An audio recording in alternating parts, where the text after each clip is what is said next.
Welcome to Shredder Fanfic. Like, subscribe, and hype video. Join members to gain early access to new videos. After the main character dies, he gets reborn inside of Marvel x DC as Reinhard. He has over 100 divine protections and the abilities to gain new ones as he needs them. His power is described as being loved by the world. Marvel x DC, What if I am reborn as Reinhard Van? Chapter 1, Morning Without Warning. I died when a truck hit me. The impact was clean and immediate. There was no pain afterward. When I opened my eyes again, the sky above me was clear, bright, and unfamiliar in its details. The air felt calm. My body felt whole. I stood up without difficulty. My balance was perfect. My breathing was steady. I looked down at my hands. They were not the hands I was born with in my previous life. They were strong, scar-free, familiar in a way that did not need explanation. I knew who I was. Reinhard van Istria. The name settled without resistance. My posture adjusted on its own. My shoulders straightened. My awareness expanded, quiet and wide. I felt the divine protections immediately, not as a surge or announcement, but as constant, dependable facts. They were all there. I took a step forward. The ground responded properly. I listened. Every sound within range reached me clearly. I focused for a moment and checked again, carefully, the way I had learned to do. Divine protection of the Sword Saint. Present. Divine protection of mind reading. Passive and controlled. Divine protection of item mastery. Clear. Divine protection of wind indication. Subtle, accurate. Divine protection of blessing of the phoenix. Ready. Divine protection of first sight. Active. Divine protection of second sight. Active. Divine protection of third sight. Active. Divine protection of training mastery. Present. Divine protection of initiative. Stable. Divine protection of blessing of the war god. Confirmed. Divine protection of divine protection bestowal. Active. There was no delay. Nothing missing. Nothing altered. I exhaled once, slowly. My expression did not change much, but the corners of my mouth lifted slightly. That was good. I looked around. I was standing on a city street. Clean pavement. Tall buildings. Traffic sounds. People walking, talking, checking devices in their hands. No panic. No disaster. This was a functioning modern city. I adjusted the sword at my side. It was there. The dragon sword reed rested in its scabbard. It did not draw itself. It never did unless needed. I turned and walked toward a small store on the corner. A convenience store, glass front, bright lights. As I approached, the door slid open automatically. Inside, the air was cool. Shelves were lined with food, magazines, newspapers. A man stood behind the counter, middle-aged, relaxed posture, watching a screen. He glanced at me and nodded. "Morning," he said casually. "Good morning," I replied politely. My voice came out calm and clear, exactly as it should. "May I look at today's newspaper?" He gestured with his chin. "Rack by the window." "Thank you." I walked to the rack and picked up the paper. The print was sharp. The date was current. I scanned the front page. The headline mentioned Wayne Industries and Stark Industries in the same sentence. I blinked once and read it again, more carefully. Wayne Industries and Stark Industries announce joint technological initiative. I felt a brief tightening behind my eyes. Not confusion. Confirmation. I turned the page. There were multiple sections. International news. Science. politics. And then a full page devoted to costumed activity and corporate influence. Lex Luthor's name appeared in an article discussing regulatory challenges with off-world technology. Tony Stark was named openly as Iron Man. That was not treated as a secret. The article discussed his recent statements at an Avengers press conference. The Avengers were mentioned. So were the Justice League. Young Justice had a smaller column, framed as a developing team under League oversight. The X-Men were referenced in a piece about mutant civil rights and international tension. I absorbed the information quickly.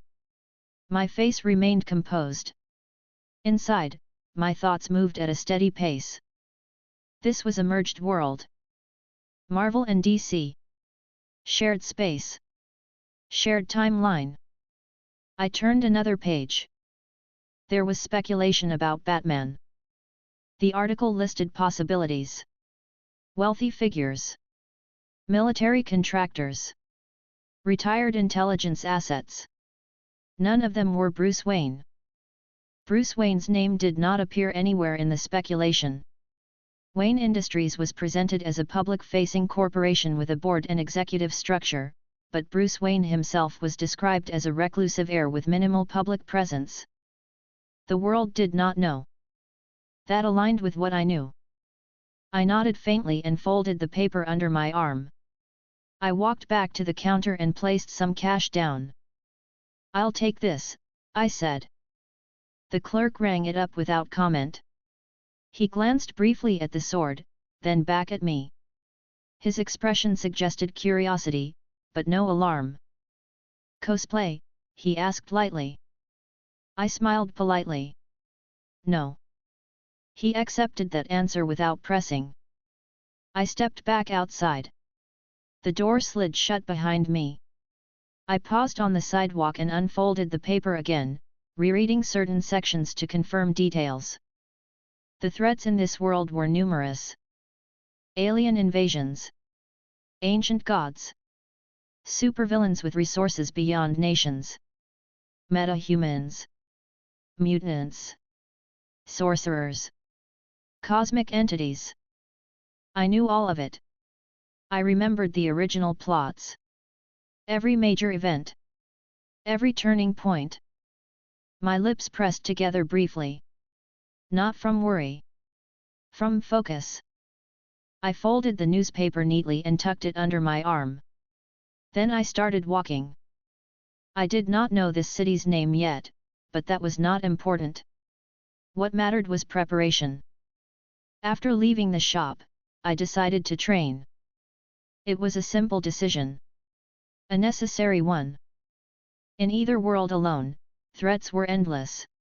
Combined, they would escalate faster. Stronger enemies. Wider destruction. More variables. I needed to be ready. I turned down a quieter street and walked until the buildings thinned. I moved with purpose, my stride even. People glanced at me occasionally. Some noticed the sword. Some noticed my red hair. No one stopped me. I reached a public park bordered by trees and open space. It was early enough that few people were around. A couple joggers. A man walking his dog. I stepped off the path and onto the grass. I walked until I reached a clear area. Then I stopped. I set the newspaper aside on a bench. I adjusted my gloves. I rolled my shoulders once. "All right," I said quietly, my tone calm and practical. I began with basic movement. Footwork. Balance. Controlled steps. I moved slowly at first, letting my body reacquaint itself with the environment. The ground texture. The air resistance. The sound delay. I drew the dragon sword reed. The blade did not resist. It never did. It rested in my hand with perfect balance. I performed a simple practice swing. The air parted cleanly. No shock wave.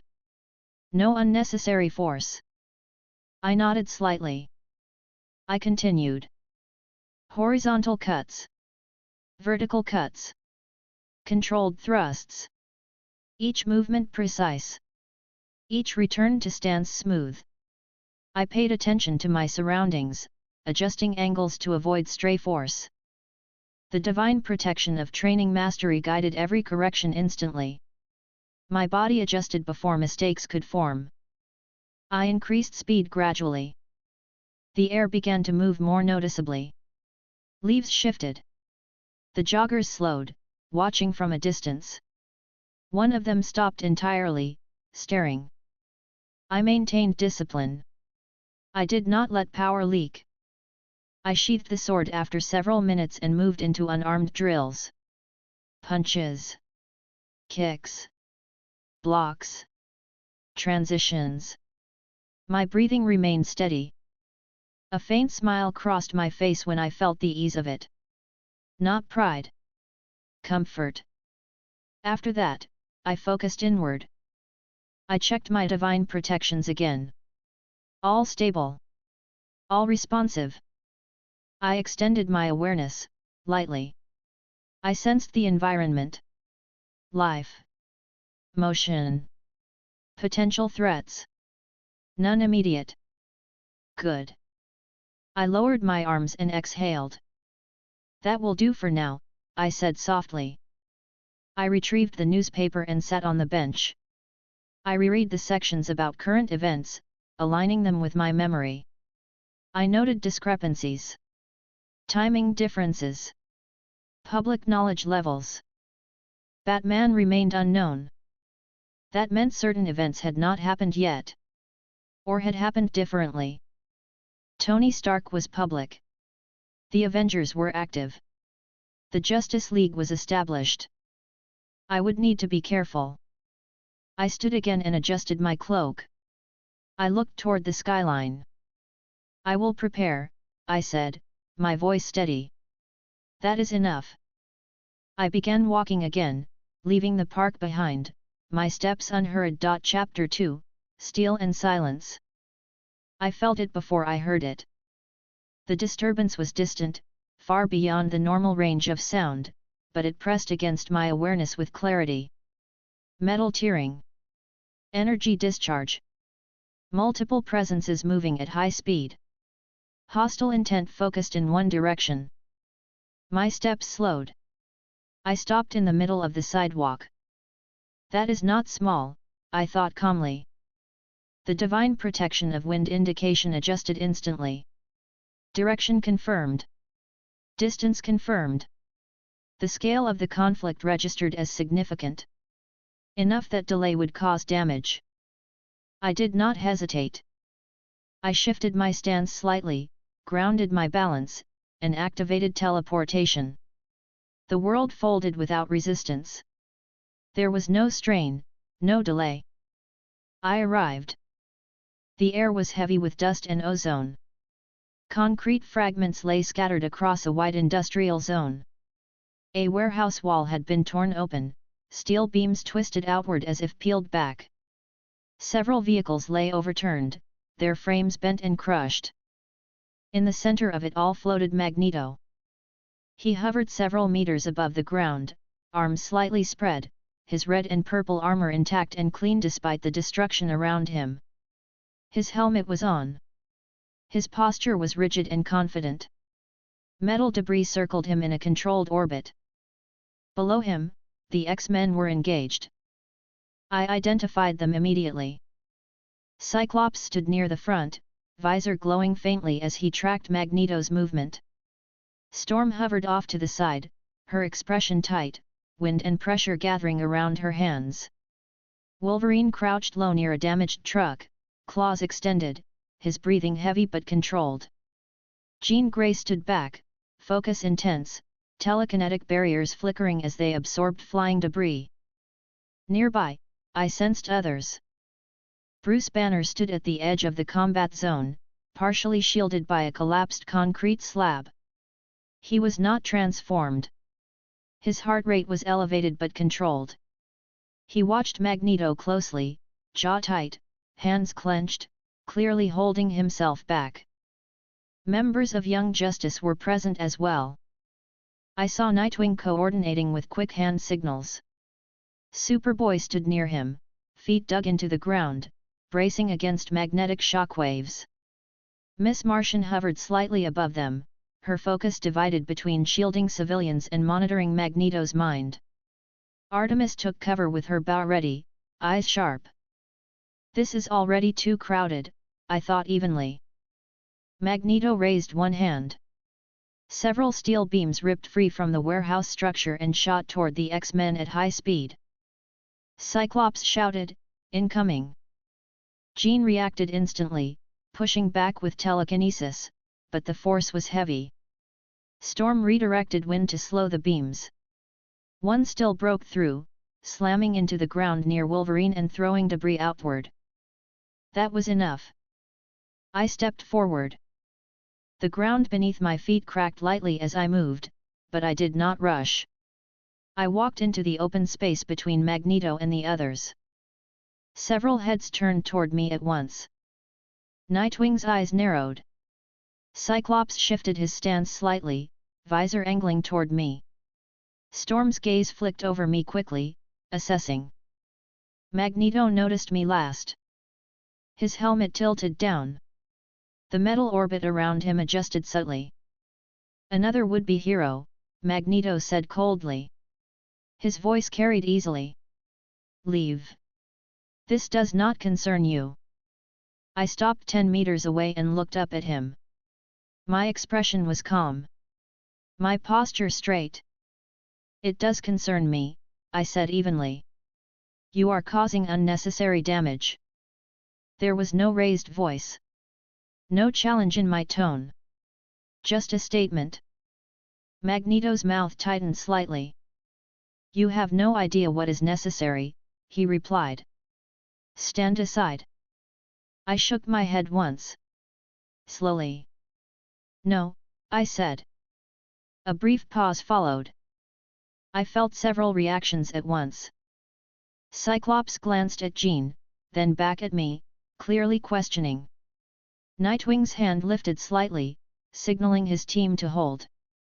Bruce Banner stared openly now, confusion evident on his face. Magneto's eyes narrowed behind the helmet. "Then you will be moved," Magneto said. The metal around him surged. I took one step forward.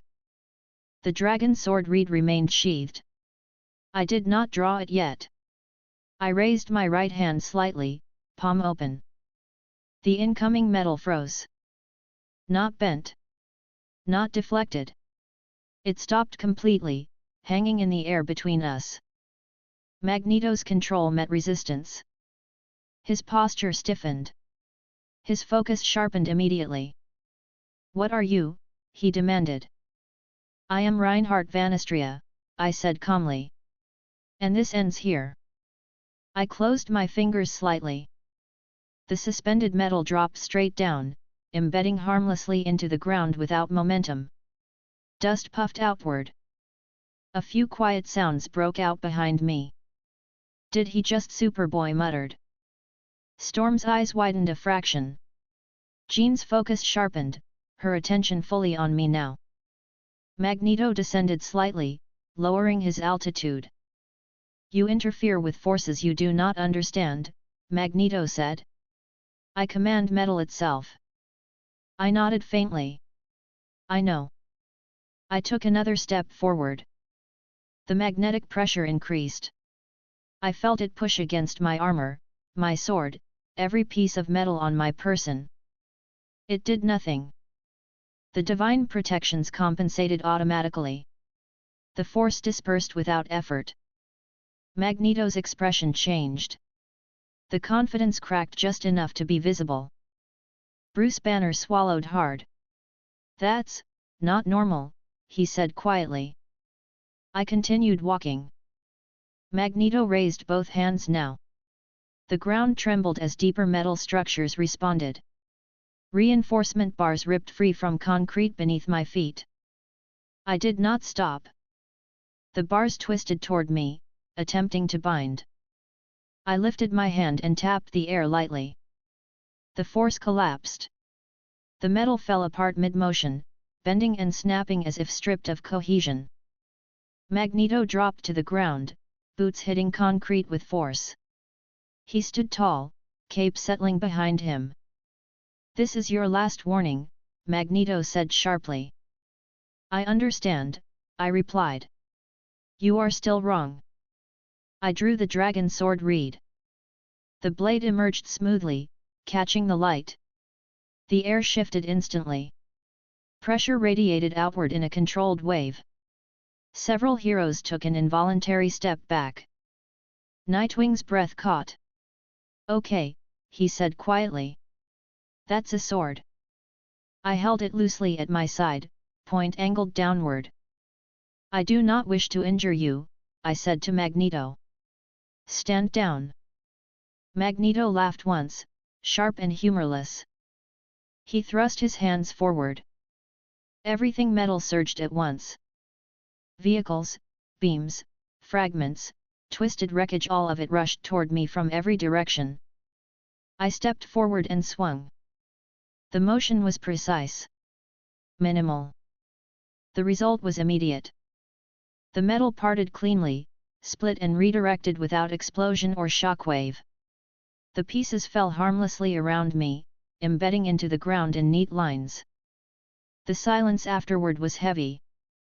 Storm lowered her hands slightly, eyes wide. Cyclops stared openly now, visor dimming as his focus faltered. Jean whispered, "That wasn't telekinesis." Magneto stood rigid, breathing hard now. His hands trembled slightly as he tried to reassert control. I closed the distance between us in a blink. I stopped directly in front of him. Our eyes met. "This fight is over," I said firmly. Magneto reacted instantly, pulling the metal in my sword toward him. The dragon sword reed did not move. Magneto's eyes widened in shock. "That is impossible," he said. "It is not," I replied. I reversed the blade and tapped his chest armor lightly with the flat. The impact carried controlled force. Magneto was launched backward, skidding across the ground before crashing into the remains of a concrete wall. Dust billowed outward. Wolverine growled and started forward. Cyclops raised a hand sharply. "Hold," Cyclops said, his voice tight. Magneto struggled to stand. His helmet cracked slightly at the edge. His breathing was labored now.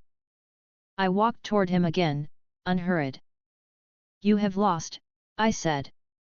"If you continue, you will be restrained." Magneto looked up at me, fury and disbelief mixing on his face. "You would side with them," he spat, gesturing toward the X-Men. "With humans who fear what they cannot control." "I side with order," I said simply. "And with preventing harm." Magneto clenched his fists. For a moment, I thought he would try again. Then his shoulders dropped slightly. He exhaled sharply and turned his head away. "This is not finished," he said bitterly. "I know," I replied. Several metal restraints snapped into place around Magneto's arms and legs, this time not under his control. Jean stepped forward cautiously, reinforcing them with telekinesis. Storm lowered herself to the ground nearby, watching me carefully. Cyclops approached, visor lifted slightly. "Who are you?" he asked. I turned to face him. I sheathed my sword smoothly. "Reinhard van Astria," I said again. "I happened to be nearby." Nightwing approached from the side, studying me openly. "Nearby is doing a lot of work there," he said dryly. I nodded politely. "I move quickly." Bruce Banner stepped forward hesitantly, his expression a mix of relief and unease. "Thank you," he said quietly. "That could have gone very badly." "You're welcome," I replied. Miss Martian hovered closer, her eyes searching my face. I felt a light brush against my mind and allowed only surface impressions through. Calm. Certainty. No hostility. She relaxed slightly. Authorities were already moving in the distance. I looked once more at Magneto, now fully restrained. Then I turned away. I walked back toward the edge of the zone, my steps steady. Behind me, voices murmured, questions forming. I did not answer them. Chapter 3, a quiet line crossed. I chose to leave immediately. The voices behind me were still rising when I moved. Questions. Curiosity. Suspicion layered with gratitude. I did not slow to address any of it. Attention spreads quickly in a world like this, and attention attracts problems that do not need to exist yet. I stepped beyond the perimeter of the damaged zone, my pace steady, my posture relaxed. Sirens grew louder behind me. Helicopters cut through the air above. The authorities and hero teams would handle containment and explanation. That was sufficient. I moved through alleys and side streets, adjusting my route without conscious effort. The divine protection of wind indication guided me away from converging presences. I did not teleport. Sudden disappearances tend to be remembered. The city shifted gradually from industrial blocks to older residential structures. Brick buildings. Fire escapes. Narrow sidewalks. The evening light angled low, casting long shadows across the street. I sensed hostility before it reached me. It was not as refined as Magneto's presence. This was scattered. Emotional. Angry. Uncoordinated. I slowed my steps. Voices echoed from ahead. Raised. Sharp. Don't care if you're scared, move. A crash followed. Glass shattering. I turned the corner. 3 men stood in the street. All mutants. I recognized the signs immediately. One had metallic skin partially exposed along his arms. Another levitated small objects around his hands erratically. The third had glowing eyes and heat distortion rippling faintly around his body. They wore no uniforms, but their symbols were clear enough. Followers. Not disciplined. Not careful. 2 civilians were on the ground near a storefront. A woman clutching her arm, blood visible through torn fabric.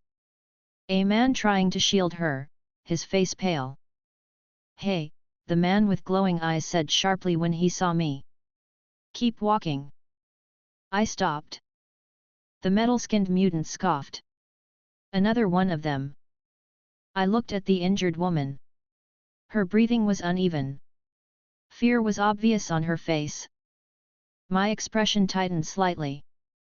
"Step away from them," I said calmly. The levitating mutant laughed nervously. "You think you're in charge now?"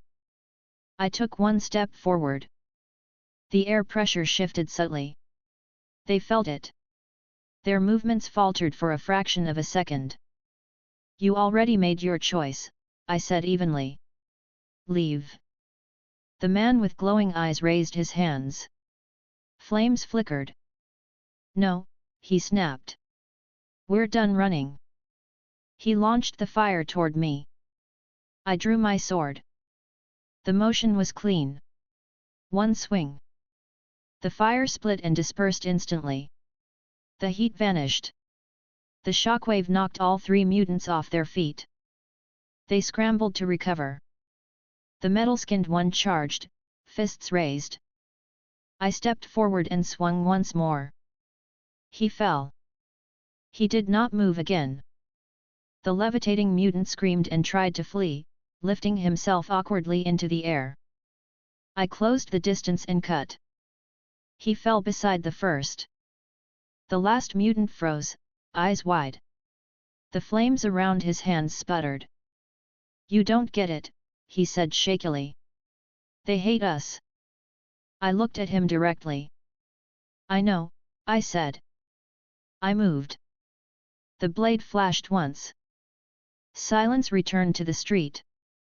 I stood still for a moment, sword lowered. My breathing remained even. There was no rush of emotion. Only resolution. They would not see the light of day again. They would not have the chance to hurt others. I sheathed the dragon sword reed. I turned toward the civilians. The man stared at me, trembling. They won't hurt anyone else, I said gently. I knelt beside the woman. Her injury was deep but not fatal. I placed a hand lightly near the wound, careful. Stay still, I said calmly. The divine protection of blessing of the phoenix responded. Warmth spread subtly. The bleeding slowed, then stopped. The woman gasped softly, her eyes widening. It doesn't hurt anymore, she said faintly. You will need medical attention, I said. But you will live. I stood and stepped back. Sirens were approaching fast now. I turned away. I walked. As I moved farther from the scene, my thoughts settled into order. I understood the discrimination mutants faced. I had read enough already. History. Policies. Public fear. Reactionary violence. There were injustices. Real ones. But it was not as severe as it should have been. Not compared to what I remembered. The presence of other powered individuals had changed the balance. Metahumans. Aliens. Sorcerers. Gods. Mutants were not alone in being different here. Fear was spread thinner. That mattered. It did not excuse what I had just seen. I exhaled slowly as I continued walking. Magneto's followers acted from anger, not strategy. They hurt civilians. That could not be allowed. Still, the core problem remained. Tomorrow, I decided, I would visit Professor Xavier. Not to argue. Not to threaten.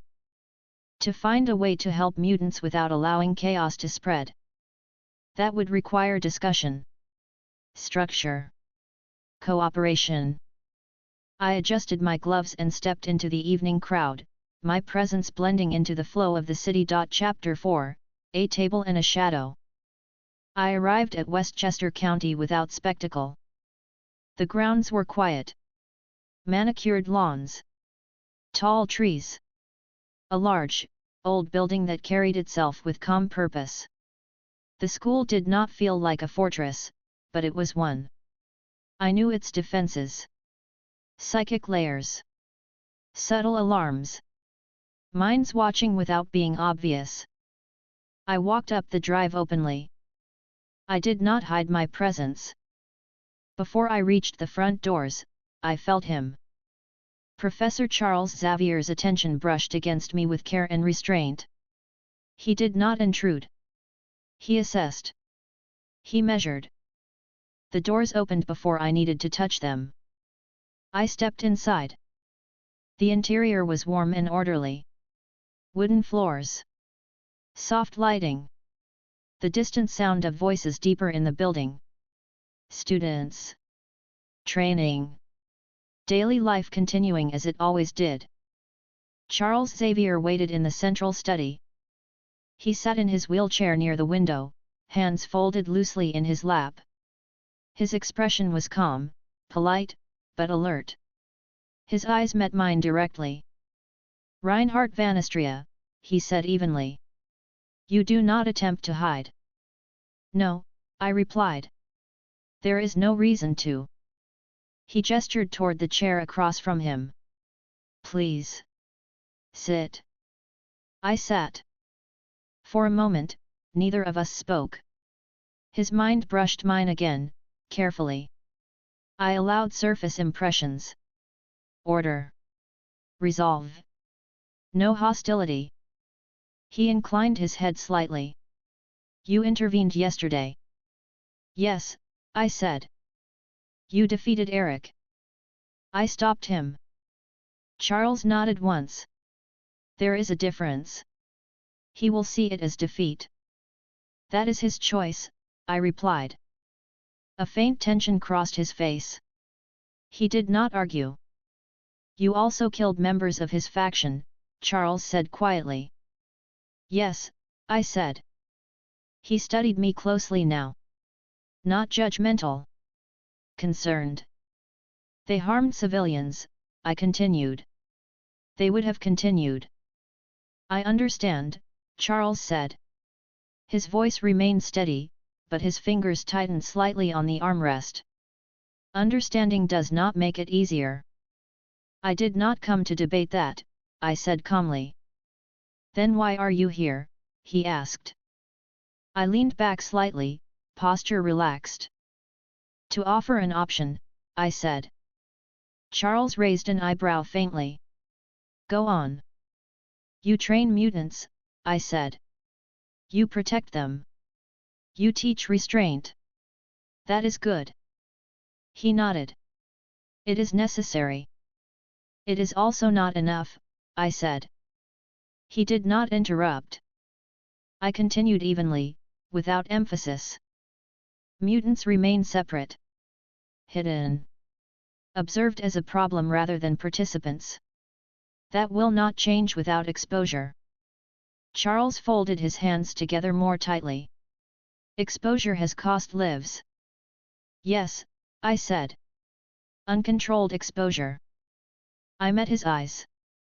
I propose controlled integration. He was silent, listening carefully.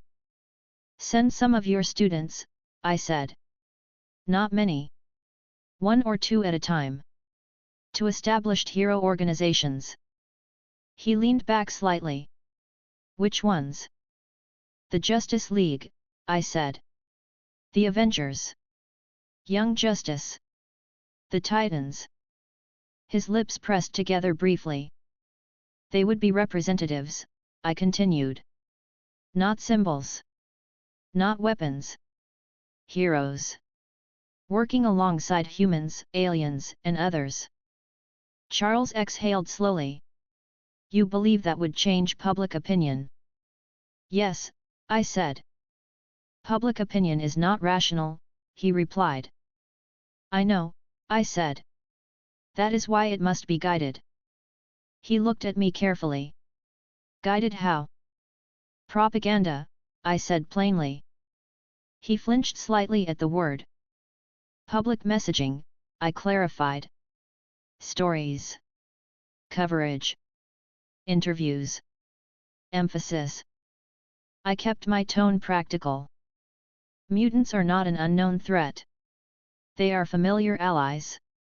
There are aliens. Gods. Monsters. Mutants are people who live here and defend it. Charles was quiet for several seconds. That would require cooperation, he said. From governments. Media. Other heroes. Yes, I replied. Some already exists. He considered that. And those who oppose this, he asked. Some will, I said. Loudly. And your solution to them, he asked carefully. I did not hesitate. Identify those who spread the most hate, I said evenly. Those who organize violence. Those who fund it. Charles's gaze sharpened. Get rid of them, I said. The room was very quiet. Charles did not recoil. He did not raise his voice. But his jaw tightened. You are suggesting assassination, he said. I am suggesting removal, I replied. Legal where possible. Permanent where necessary. That is not my way, Charles said. I know, I replied. He looked away briefly, toward the window. Outside, students crossed the lawn, laughing softly. A normal day. When Eric speaks of force, Charles said quietly, he believes he has no choice. I refuse that logic. I am not Eric, I said calmly. He looked back at me. I am not advocating dominance, I continued. I am advocating stability. That line is thin, he said. Yes, I agreed. But it exists. Charles closed his eyes briefly, then opened them again. You ask me to put my students in danger, he said. They are already in danger, I replied. Every day they remain separate. He said nothing. I leaned forward slightly. You do not need to decide now, I said. I am not asking for agreement today. His gaze returned to mine. Only that you think about it, I finished. He nodded slowly. I will. That was enough. I stood. Thank you for hearing me, I said politely. You are an unusual man, Charles said. Direct. Dangerous. And sincere. I am consistent, I replied. He allowed himself a small, tired smile. I turned and left. The grounds were still calm as I walked away from the building. The psychic attention receded, but something else remained. I felt it before I saw it. Observation. Intentional. Skilled. I continued walking as if unaware. 3 seconds passed. Then I vanished. I reappeared directly behind the observer. Nightwing froze.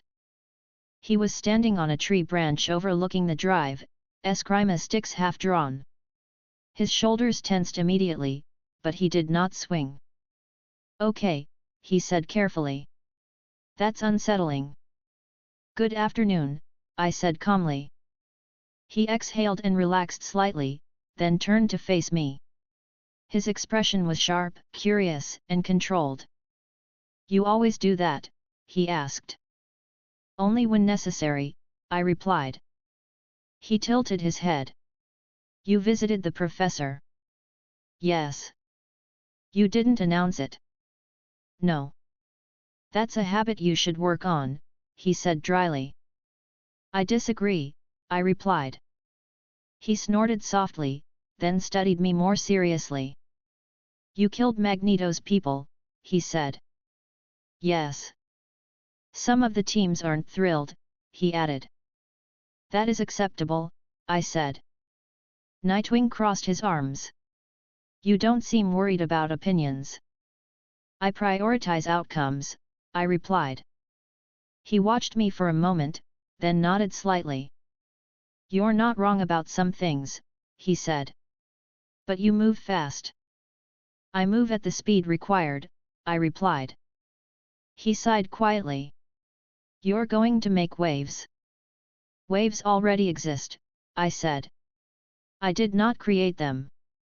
Nightwing smiled faintly at that, then shook his head. So what now? He asked. I leave, I said. He raised an eyebrow. Just like that? Yes.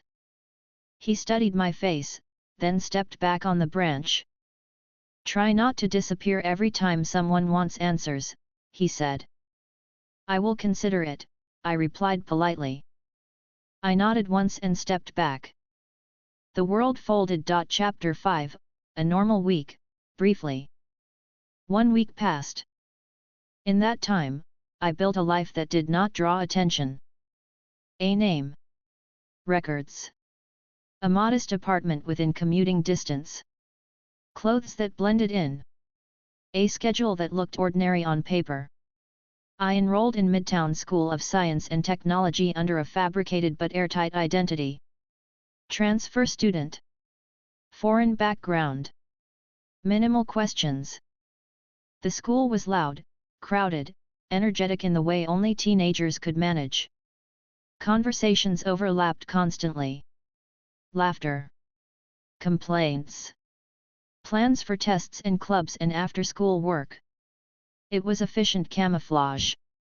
Peter Parker fit into it naturally. He was intelligent, distracted, polite to a fault. His posture leaned inward slightly, as if he tried to take up less space than he needed. He spoke quickly when excited and stumbled over his words when nervous. His eyes were always moving, always calculating something. We became friends easily. I sat beside him in chemistry. I answered questions when called on. I helped when asked. Peter noticed that I learned quickly. I noticed that he learned faster.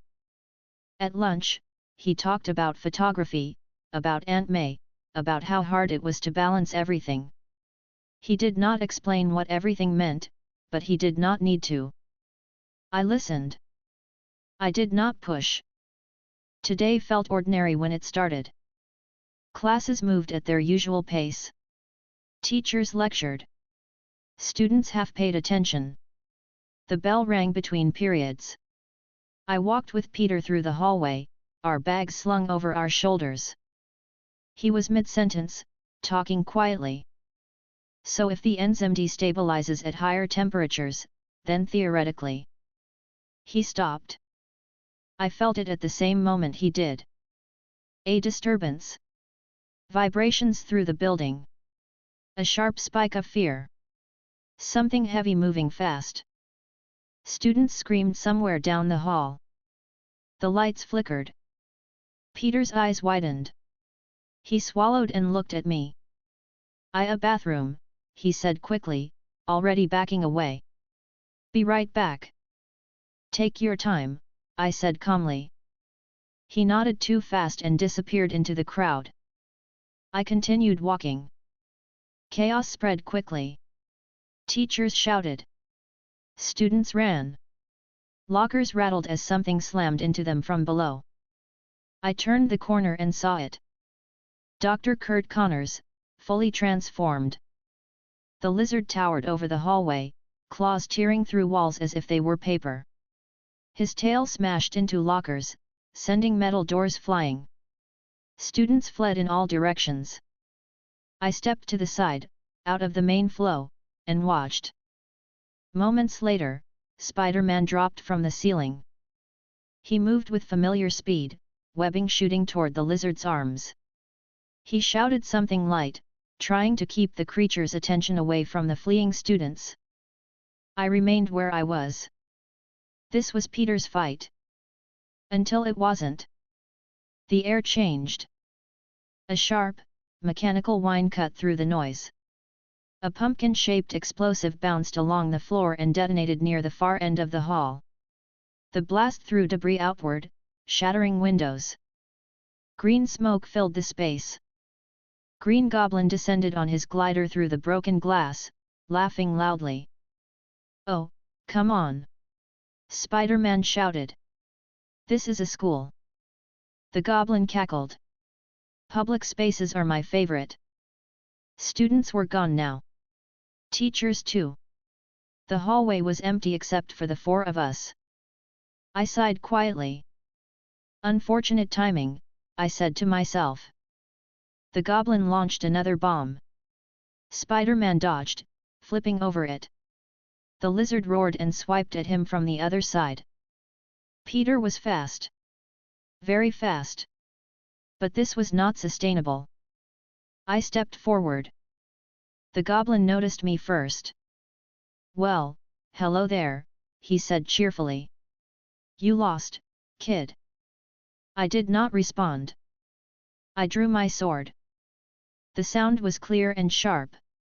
The pressure in the hallway shifted instantly. Spider-Man froze mid-motion, eyes snapping toward me. What the he started? I moved. The Goblin launched forward on his glider, blades spinning. I swung once. The glider split cleanly in half and crashed into opposite walls. The Goblin was thrown forward, skidding across the floor unconscious. The lizard charged. I stepped into the motion and struck with the flat of the blade. The impact lifted him off the ground and slammed him into the far wall.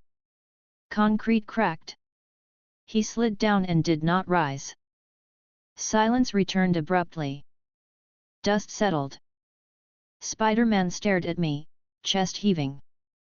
Okay, he said slowly. That just happened. I sheathed my sword.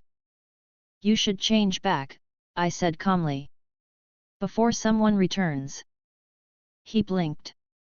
You wait, how do you? I looked at him. Hey, Peter, I said evenly. He froze. Slowly, he reached up and pulled off his mask. His hair was damp with sweat. His eyes were wide.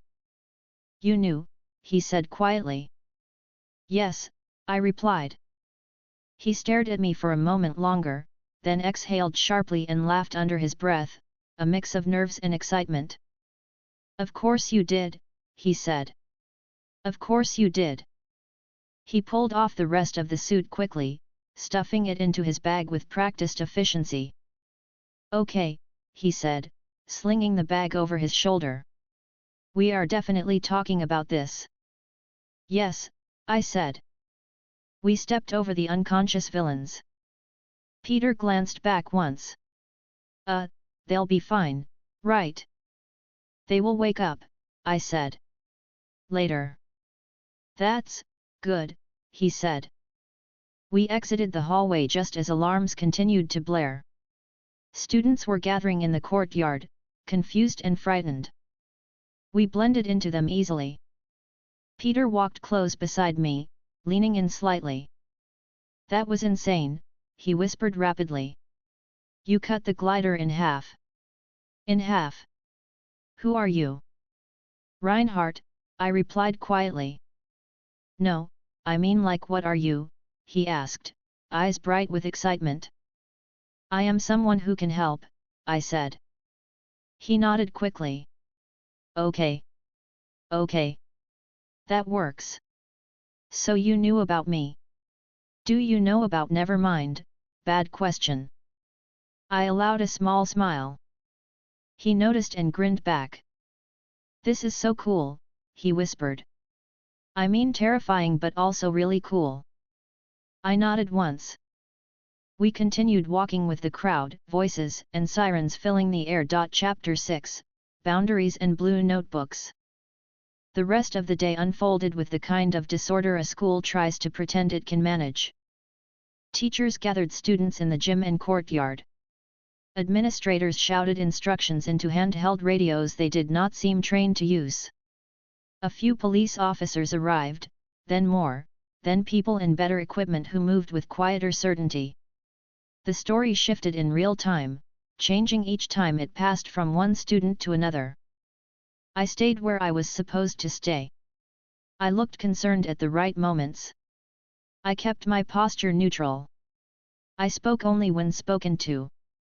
Peter did the same, but he did it badly. He was vibrating beside me, eyes wide, mouth opening and closing as he tried to decide whether to speak or pretend he was normal. He was leaning close enough that our shoulders almost touched, and he kept glancing at my hands like the sword might still be there. When a teacher approached, Peter nodded too fast. When the teacher walked away, he leaned in again. Okay, he whispered quickly. Okay. So. We are going to talk, right? Like, soon. Because that was. Yes, I said quietly. Soon. He swallowed and nodded, then tried to stop nodding and failed. By the time they allowed students to leave, the sun was lower and the air had cooled. Parents clustered outside the school gates. News vans were already parked near the corner. People held phones up. The noise level stayed high even as the danger had passed. Peter and I walked together, keeping our pace consistent with everyone else. The sidewalk was crowded enough that we could blend in without effort. Peter kept his voice low. He angled his face away from the nearest groups of students while he talked, pretending he was just speaking to me about homework. Are you, like, an Avenger? He asked rapidly. Because you did that thing, and then you said my name, and also you have a sword, and I'm not judging the sword, but it is a lot, and I just how did you know? I recognized patterns, I said calmly. Patterns, he repeated, then frowned. What patterns? I mean, I'm careful.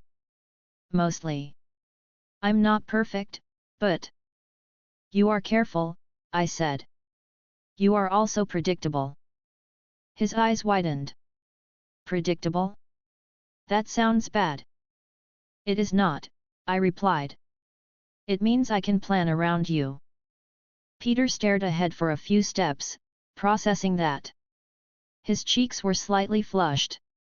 He looked excited and anxious at the same time. Okay, he whispered. Okay. So. You knew. And you stepped in. Which, thank you, by the way. Because two villains at once was yet. That was not great. You handled it well, I said. He made a small choking sound that was almost a laugh. I handled it. Sure. Yet. I totally handled it until you showed up and did the thing where you cut a flying murder skateboard in half. It was a glider, I said. Peter's lips twitched. Right. Sorry. Flying murder glider. We reached a quieter block. The crowd thinned. Fewer students around us, fewer adults, fewer cameras. The street noise softened into normal traffic and distant sirens. Peter glanced at me again. He lowered his voice further. Okay, he said. So. Are you, like, a sorcerer? Like Doctor Strange? Or a god? Or? I don't know. You don't look like Thor. Not that I've met Thor, but I've seen him on the news. He's taller. Also he has the hair. I am not a god, I said. Peter nodded quickly. Okay, good, because I don't know what the rules are with gods. There are rules, I said evenly. They vary. Peter blinked, then hurried to keep up with my pace when I drifted a step ahead. Wait, he whispered. You said that like you know. I do, I replied. He looked like he wanted to ask a dozen more questions, but he held back just enough to keep himself from shouting in the street. I watched him from the corner of my eye. His breathing was quick. His grip on his backpack strap was tight. He kept glancing around to make sure no one was close enough to hear. He was trusting me, but he was also afraid I would disappear. That reaction made sense. I slowed slightly. Peter, I said. He looked up immediately. Yet. Not here, I said. We will speak somewhere private. His shoulders dropped a fraction. Relief. Okay. Yet. Great. Private. Definitely. I considered options. His home was not safe to approach without warning. His aunt did not need to be involved. A public place could be acceptable if controlled. There is a small library 2 blocks away, I said. Study rooms. He nodded. Yet. Okay. Library is normal. Normal friend stuff. We reached it quickly. It was a modest building with wide windows and an older brick exterior. Inside, it smelled like paper and cleaning solution. The front desk librarian looked tired and mildly irritated, the way a librarian often looks when teenagers enter as a group. Peter kept his face calm until we were out of direct view. We signed up for a small study room. The librarian gave us a keycard and a warning about noise. Peter nodded politely and said, "Yes, ma'am," in a voice that sounded like he was trying to imitate an adult.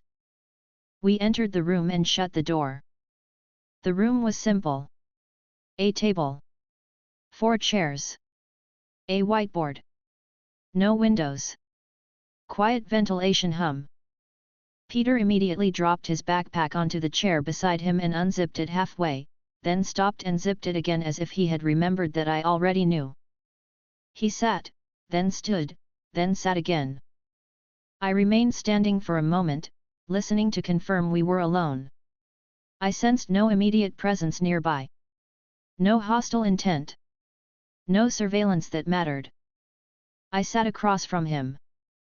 Peter leaned forward, elbows on the table, whispering even though there was no one to hear. "Okay," he said quickly. "Okay. Talk. Please. Because I am losing my mind. In a normal way. Not in a villain way. I think. I kept my expression calm. I will explain, I said. But you will listen without interrupting. He opened his mouth, then closed it and nodded hard. Yes. Yes. Listening. I placed my hands on the table, fingers relaxed. I am not part of any organization, I said. Not the Avengers. Not the Justice League. Not any team. Peter's eyes darted. So you're independent? Yes, I replied. Okay, he whispered. Okay. That's a thing. Like vigilante, but with a sword. I do not seek attention, I said. Peter nodded quickly again. Right. Yet. No attention. You're very low profile for someone who can cut a glider in half. That was a controlled swing, I replied. Peter stared at me, then let out a quiet breath through his nose, like he was trying to keep himself from laughing. Okay, he said. Sorry. Continue. Listening. I continued evenly. I intervene when there is a clear threat to civilians, I said. Or when a situation is likely to escalate into greater harm. Peter's face softened a little. He looked relieved. That aligned with his own instincts. But, I added, I will not intervene in every conflict. His expression shifted. He frowned slightly. Because, it would cause problems. Yes, I said. And because people must handle what they can handle. Peter's brows knit. He looked like he wanted to argue and also like he understood. So you're not going to, solve everything, he said quietly. No, I replied. Peter rubbed his hands together once, a small nervous motion. Okay, he whispered. That makes sense. Kind of. I mean, it also sounds nice, but, yet. Okay. He glanced down at his bag again, then back up. But you stepped in today, he said. Yes, I replied. Because you were not meant to fight two threats alone. Peter froze at the wording. His eyes narrowed. Not meant to, he repeated quietly. What does that mean? I kept my tone steady. It means it was unnecessary risk. Peter stared. His fingers tapped the table once, then stopped. Okay, he said slowly. Okay. That, yet. Okay. He took a breath, then searched into his next question. How did you know it was me? He asked quickly. You disappear when trouble begins, I said calmly. You return when it ends. You carry injuries you do not explain. Your attention tracks danger before others notice it. Peter's cheeks colored. Okay. So I am predictable. Yes, I replied. He exhaled and leaned back in his chair, then leaned forward again, unable to sit still. Okay, he said. So you know. And you're not with a team. And you have rules. And you have a sword. Yes, I said. Peter nodded, then swallowed. And you're really strong, he said quietly.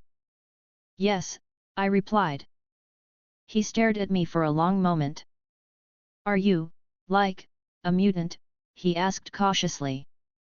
No, I said. An alien, he tried. No, I replied. A science experiment, he asked, then shook his head. No, that's dumb. Sorry. Not dumb. My brain is going fast.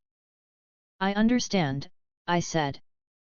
Peter's eyes widened slightly at the calmness of my answer. He seemed to realize I was not angry at him. He breathed out. Okay, he said, softer. So what are you? I considered how much to reveal. I trusted Peter enough to share the truth of my abilities in a way that did not expose anything he did not need to know. I would not speak of my past life. I would not speak of dying. That was unnecessary and dangerous. But my power source was not something that could be tracked easily by normal means. It was also not something that would implicate him. I kept my voice low and clear. I possess divine protections, I said. Peter blinked. Divine, what? Divine protections, I repeated evenly. They are blessings that grant abilities. Peter stared, mouth slightly open. Blessings, he repeated. Like magic. It is not like Doctor Strange's methods, I said calmly. But it is supernatural. Peter's throat bobbed as he swallowed. How many? He asked, almost afraid of the answer. Many, I replied. He let out a small, strained laugh. Many is not a number. I looked at him steadily. It is enough. Peter's eyes darted side to side as he tried to reorganize his thoughts. So, he whispered, you're blessed. Like from a god. It is not a contract, I said. It is not worship. It is simply how it is. Peter nodded slowly, then quickly again, stuck between two speeds. Okay, he said. Okay. So you just have them. And that's why you can do the teleport thing. Yes, I replied. And the sword thing, he said. Yes. And stopping metal that was flying at people, he added, remembering Magneto's fight from yesterday, his eyes widening again as he connected it. Yes, I said. Peter leaned closer, lowering his voice even further, like the walls could report us. Wait, he whispered. So are you, like, on the level of Superman or Thor? His expression was serious now. Not just awe. He wanted to place me in his mental map of threats and allies. That was responsible. I answered without hesitation. Above that, I said calmly. Peter's face went blank for a second. Then his eyes widened so much it looked uncomfortable. He made a small noise in his throat, half laugh and half choke. Above, he whispered, then stopped, then tried again. Above that. Yes, I replied. Peter leaned back slowly as if his chair had suddenly become unstable. Okay, he said in a thin voice. Okay. So. You could, you could beat them. I could, I replied. Peter's hands lifted, palms up, then dropped again. He looked like he wanted to gesture wildly but was forcing himself not to. Then why are you here? He whispered. I answered simply. Because this world contains threats that require preparation, I said. And because I can live quietly while I do so. Peter stared at me, then blinked rapidly. You go to school, he said, sounding stunned. Yes, I replied. Peter shook his head slowly. I mean, he whispered, I go to school because I have to. You go to school because you want to. Yes, I said. He stared at me like that was the strangest part. Okay, he said, then breathed out hard. Okay. He leaned forward again, elbows on the table, voice hurried but controlled. So, he whispered, are you going to tell anyone? Like about me? No, I replied immediately. Peter's shoulders loosened. Relief was obvious. Thank you, he whispered. I will not interfere with your life unnecessarily, I said. But you must understand my limits. He nodded quickly. Right. Boundaries. You said boundaries. Yes, I replied. I spoke clearly, keeping it practical. I will intervene if civilians are at risk and you cannot manage alone, I said. I will intervene if the threat is beyond your capacity and immediate action is required. I will not intervene to solve your personal problems. I will not intervene to make you famous. I will not intervene to eliminate every villain before you meet them. Peter listened closely, eyes focused. That last one, he said quietly. That sounds specific. It is a rule, I replied. Peter nodded. Okay. Okay, that makes sense. I watched him for a moment. He was still excited, but the fear had eased. He was adjusting. That was good. He cleared his throat and asked the question he had been holding back. Are you going to, train me? He whispered. I considered that. You already train, I said. You need refinement, not replacement. Peter's eyes lit up. So that's a yes. It is a possibility, I replied calmly. If it can be done without exposing you. Peter nodded quickly. Yet, secret. Totally secret. I stood. That is enough for today, I said. We will keep our routine. Peter stood too, almost knocking his chair back, then caught it and set it right again with a nervous smile. Our routine, he repeated. Right. School. Homework. Not talking about divine blessings in public. Normal stuff. Yes, I said. He grinned, then tried to smooth his face into something neutral. Okay, he whispered. So we go out there and we blend in. Yes, I replied. Peter lifted his backpack, making sure the zipper was closed. He looked at me, then lowered his voice even more. Do you, have a list? He asked. A list of what? I asked. Divine protections, he whispered. Do you have a list? Because if you have a list, I want to hear it. Not now. Later. Privately. But, wow. I have a list, I said.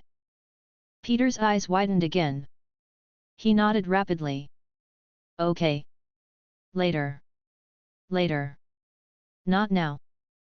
We left the study room, returned the keycard, and walked out into the afternoon with the other students who had taken shelter in the library. Outside, the street was still crowded. Sirens still moved in the distance. People still talked about what they had seen. Peter and I walked with them at a normal pace. He kept his voice low and fast, speaking from the side of his mouth so it looked like we were talking about school. So you're above Thor, he whispered, barely audible. That's still insane. I'm sorry, that's wow. And you just okay, never mind. Don't answer. Boundaries. I allowed a small smile. Peter saw it and nearly smiled too wide, then corrected himself quickly, eyes darting around to make sure no one noticed. I'm good, he whispered. I'm chill. Totally chill. Yes, I said calmly. You are very chill. He made a quiet sound that might have been a laugh, then nodded like he had accepted the compliment as a serious evaluation. We reached the subway entrance with the flow of students, and Peter stayed close beside me, posture angled as if we were just two friends trying to get home. For the rest of the ride, he kept glancing at me with contained excitement, hands gripping his backpack straps, eyes bright, lips pressed together like he was physically holding questions in. I kept my gaze forward, calm and composed, and let the routine settle around us. Chapter 7, The Ground That Opened. Later that day, Peter and I were in my room. It was not a large place. A clean apartment with plain furniture, chosen for practicality. A small table. 2 chairs. A couch that could fit one person comfortably and 2 people if neither moved much. The window looked out over the street, and the light from the city made the room bright enough without turning on lamps. Peter sat on the edge of the couch with his backpack on the floor between his feet. He kept looking at it as if it might move on its own. His hair was still slightly damp from the afternoon. He had tried to act normal on the subway, but the moment we were alone again he stopped pretending. So, he said quickly, leaning forward. Okay. I'm not asking for the whole list. Not yet. But like, do you have one that lets you do math faster, or is that just you? I can do math, I replied calmly. That is not an answer, Peter said, trying to whisper and failing. His voice rose slightly, then he caught himself and lowered it again. Sorry. Quiet. Neighbor walls. Okay. But you know what I mean. I understand, I said. He nodded hard, then asked another question immediately. Do you sleep? He said. Yes, I replied. Do you need to? He pressed. Yes, I said again. It is efficient. Peter stared at me for half a second, then let out a short laugh that he cut off quickly with his hand. Okay, he whispered. Okay. Efficient sleeping. I'm going to explode. You should not, I said. He made a quiet sound of agreement, then rubbed his hands together, trying to steady himself. I watched him. He was excited. He was also tense. That was normal for someone holding a secret life in his hands and suddenly learning there was someone close by who could reshape it. You are safe, I said. Peter looked up. I mean, am I? Yes, I replied. He blinked. That sounded like a guarantee. It is, I said. He swallowed, and for a moment the excitement softened into relief. His shoulders dropped slightly. Then he remembered himself and hurried back into motion. Okay, he whispered. Okay. Next question. The boom cut him off. It was not distant. It was close enough that the window rattled. The floor vibrated beneath my feet. A low, heavy sound rolled through the air, followed by a second sharp crack like concrete breaking in a deep place. Peter froze, eyes wide. I stood up immediately, turning my attention outward. The city's normal noise shifted. Car horns blared. People shouted. A few distant alarms started in uneven intervals. Peter's breathing sped up. Was that he started? Yes, I said. He was already moving. He grabbed his backpack and pulled it open with quick hands. The spider suit came out in a practiced motion. He turned his back slightly and changed fast, movements tight and efficient.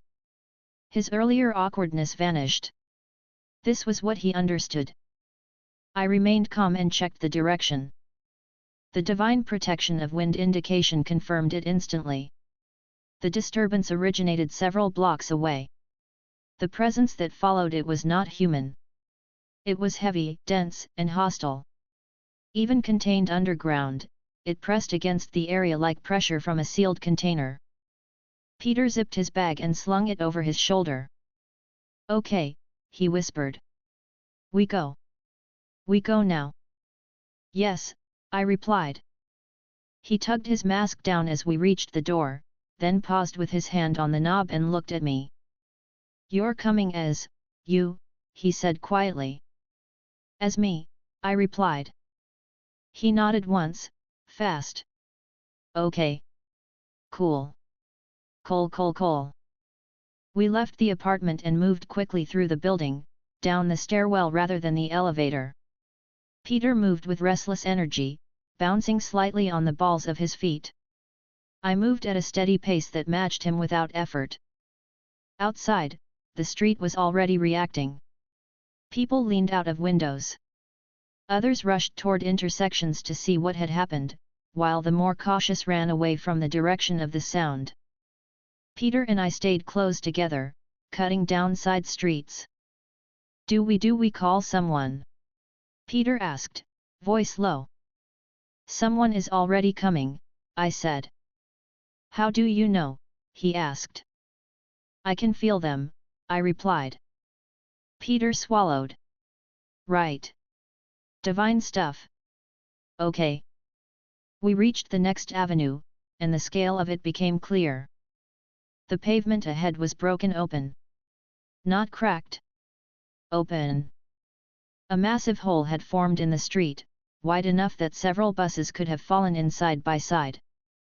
The edges of the asphalt were jagged, peeled upward. The exposed layers beneath showed concrete and steel rebar torn like it had been snapped. Dust hung in the air and drifted down like a thin fog. The smell of burnt rubber and ruptured gas lines was present, sharp but not overwhelming. Police cars formed a loose perimeter. Officers shouted at civilians to back up. Firefighters moved with equipment. Some people recorded with phones despite being pushed away. A few were crying. Peter and I reached the edge of the crowd and stopped. He stared into the hole. It went deep. Too deep to see the bottom clearly. There were broken pipes along the sides. A damaged tunnel section lower down. A faint red emergency light flickering far beneath. Peter's voice came out quieter than before. Okay, he said. That's a hole. Yes, I replied. He looked at me. You said others were coming. They are arriving now, I said. The sound of something heavy landing echoed from behind. Peter turned first. A Quinjet descended above the street and hovered briefly, wind blasting dust outward in a circular wave. It touched down with controlled force several blocks away, close enough that the crowd reacted with shouting and more phone cameras rising. The hatch opened. Captain America stepped out first, shield on his arm, posture steady. Black Widow followed, expression focused. Hawkeye appeared after them with his bow in hand. Then Tony Stark, already suited in Iron Man armor, lifted into a hover above the ground, repulsors glowing. Peter's head tilted up slightly. Oh, he whispered. That's them. They arrived quickly, I said. That's because a street opened, Peter whispered back. They probably get a text for that. More movement followed. A sleek aircraft swept in from another direction, quieter, smoother. It bore markings I recognized. A Justice League transport. It slowed and landed with practiced precision at the far end of the damaged zone. Superman stepped out. He looked exactly like the figure the public knew, calm and firm, cape settling behind him. His eyes scanned the crater, then the surrounding area, then the skyline. Wonder Woman followed, sword and shield ready, expression serious. Behind them, others moved into position. I saw the Flash arrive in a blur and stop near the edge of the perimeter, hands on hips, trying to look casual while clearly bracing himself. Green Lantern hovered above briefly, then descended, construct ring glowing faintly as he assessed the stability of the broken street. Peter's breath caught. Okay, he whispered. Okay, this is a lot. It will become more, I replied calmly. Peter blinked at me. More than the Justice League and the Avengers. Yes, I said. He made a small noise in his throat and looked back at the hole as if it might answer. Then the X-Men arrived. Not in a plane, but in a sleek black jet that settled at the edge of the zone, its landing gear touching down with a muted thud. The hatch opened quickly. Cyclops emerged first. Storm followed close behind. Jean Grey stepped out with a controlled, focused expression. Wolverine appeared last, shoulders squared, eyes already narrowed at the crater. Peter tensed slightly beside me. They're here too, he whispered. Yes, I said. Cyclops's gaze swept the area and caught on me. It held for a second longer than it held on others. Storm's eyes widened faintly when she recognized me. Wolverine's lips curled slightly, not a smile, but a sign he remembered. Jean Grey's attention flickered toward me with quick intensity. I felt a brief brush against my mind, cautious and controlled. I allowed her only surface impressions again. Calm. Alert. No threat toward them. Her expression eased a fraction. On another rooftop, members of Young Justice arrived. Nightwing landed lightly, posture ready. Superboy dropped beside him with a heavier impact. Miss Martian hovered, scanning. Artemis crouched with her bow, eyes sharp. Aqualad appeared near the edge of the crater, water forming in small controlled shapes around his hands as he prepared for possible rescue. Nightwing looked directly at me across the distance. Even at that range, I saw his face shift into a familiar look of mild irritation mixed with curiosity. He remembered. Bruce Banner arrived on foot with a small cluster of support personnel, likely moved here under Avengers escort. He looked tense, hands clenched at his sides. His eyes moved over the crater, then flicked toward the X-Men, then toward me. When his gaze met mine, his eyes widened slightly. He remembered as well. Peter leaned closer to me, voice barely audible. "Okay," he whispered. "Why is everyone here at once?" "Because whatever is inside is dangerous," I replied. Peter swallowed hard. "You know what it is?" "Yes," I said. He looked up at me sharply. "What is it?" I kept my voice calm and low. "Doomsday," I said. Peter froze. "Doomsday," he repeated slowly. "Yes," I replied. He stared into the hole again. His posture stiffened. His mask hid his face, but his body language showed fear and disbelief. That's Superman's," he started, then stopped, as if saying it out loud might change something. I did not correct him. He was thinking of the same thing everyone would think of. The public knew a version of the story. The people here knew more. Across the perimeter, Superman stepped closer to the edge of the crater. He did not speak loudly. He did not need to. His presence alone shifted the posture of those around him. Captain America approached as well, shield lifted slightly as if he expected debris or an explosion. Tony hovered closer, scanning with sensors. Green Lantern formed a faint construct grid around the edges, likely measuring instability and possible collapse. Cyclops moved to confer with Storm and Jean. His mouth moved in brief instructions. Wolverine paced 2 steps left, 2 steps right, like a caged animal preparing to leap. Nightwing signaled his team into positions around the perimeter, keeping civilians and less durable heroes back. Superboy moved to the front, jaw tight. Peter stood very still beside me. "Okay," he whispered. "So what do we do?" "We wait," I said. Peter turned his head sharply. "Wait." "Yes," I replied. "If it is contained below ground, forcing an exit may create greater damage." Peter's hands tightened into fists. "But if it comes out?" "Then we respond," I said calmly. He stared at me for a moment, then nodded slowly. He trusted me enough to accept it, even if it made him uncomfortable. A few seconds passed. The crowd had been pushed farther back. The street near the crater now contained mostly professionals and heroes.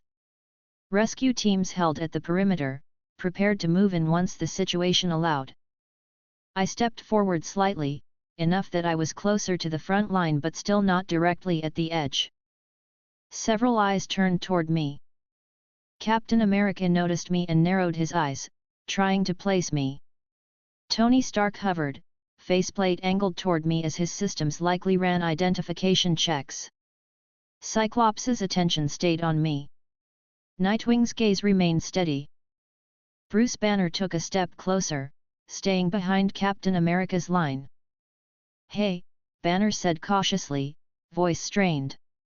"You're the guy from the Magneto thing?" "Yes," I replied, looking at him calmly. His expression tightened. "You just showed up." "I did," I said. Nightwing's voice came from the side, dry and controlled. He does that, Nightwing said. Peter stiffened beside me at the sound of Nightwing's voice. He leaned closer, whispering. Is that Nightwing? He asked. Yes, I replied. Peter's shoulders rose slightly. Okay. Great. More people who are, very competent. Nightwing's gaze flicked to Peter for half a second, then away. If he recognized Spider-Man, he did not comment. Captain America approached, measured steps, stopping a few meters away. His posture was calm but prepared. I don't know who you are, Captain America said evenly, but if you're here, I need to know what you can do. I can fight, I replied simply. Tony Stark's voice came through external speakers, casual but sharp. That narrows it down to about 200 people here, Tony said. I looked toward him. I can end this quickly if needed. Tony paused, then hovered a little closer. Quickly is a loaded word, Tony replied. Superman turned slightly, looking toward us. His expression was calm, but his eyes were serious. He had heard enough to understand the tone. We don't rush this, Superman said evenly. I agree, I replied. That seemed to ease the tension by a small amount. Captain America's shoulders loosened slightly, though his grip on the shield remained firm. Cyclops stepped forward, voice controlled. He is capable, Cyclops said. He stopped Magneto. Tony's faceplate angled toward Cyclops. That's not nothing. It is not, Cyclops replied. Wolverine snorted. He hit Magneto like he was a training dummy. Storm's eyes stayed on the crater. That does not mean this will be the same. No, I said calmly. It will not. Peter's head turned toward me sharply again. Even with the mask, I could tell he was trying to read my face through my voice. You've seen this before, Peter whispered. I know what Doomsday is, I replied quietly. His breathing quickened. Can they handle it? I looked at the gathered heroes. They were strong. Many of them were capable of extraordinary feats. But Doomsday was built to adapt and to kill. He learned through pain. He escalated until he broke the strongest defender.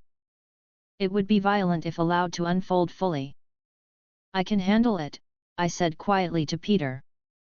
He froze again. You can. Yes, I replied.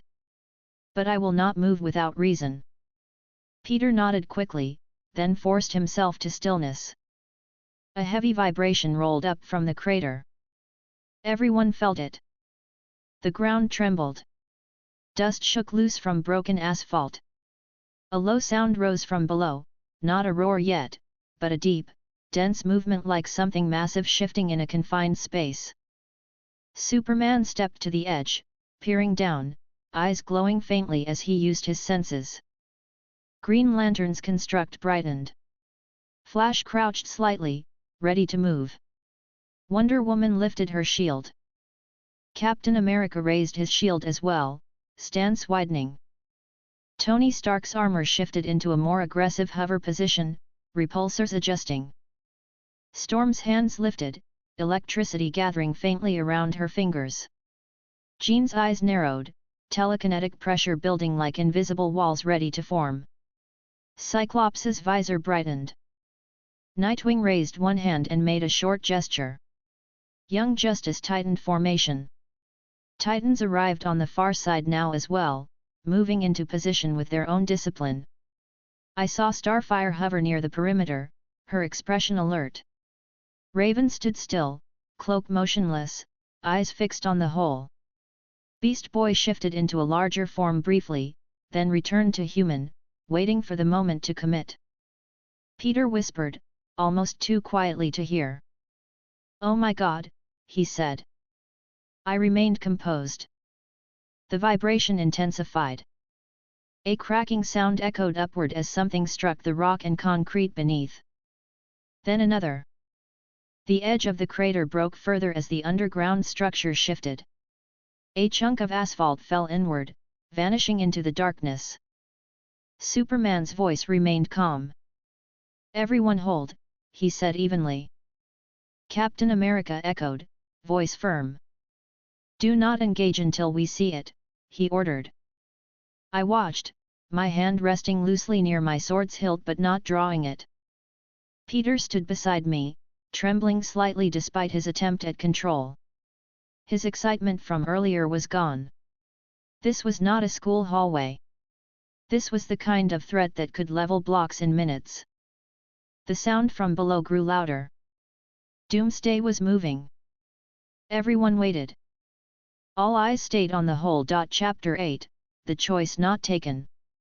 The vibration became steady, then violent. Concrete popped and cracked along the rim of the crater. Dust rose in thick bursts. The sound from below shifted from impacts to tearing, as if something large was forcing its way through layers that were not meant to move.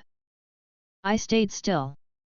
Peter stood at my side, shoulders tight, head angled toward the hole. His hands flexed once, then clenched into fists again. Superman leaned forward slightly, eyes fixed downward.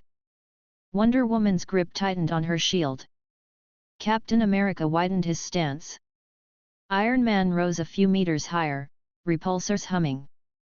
Cyclops lifted his chin and said calmly, "There." The ground bulged. Then it split. A mass surged upward through broken rock and steel, forcing debris into the air.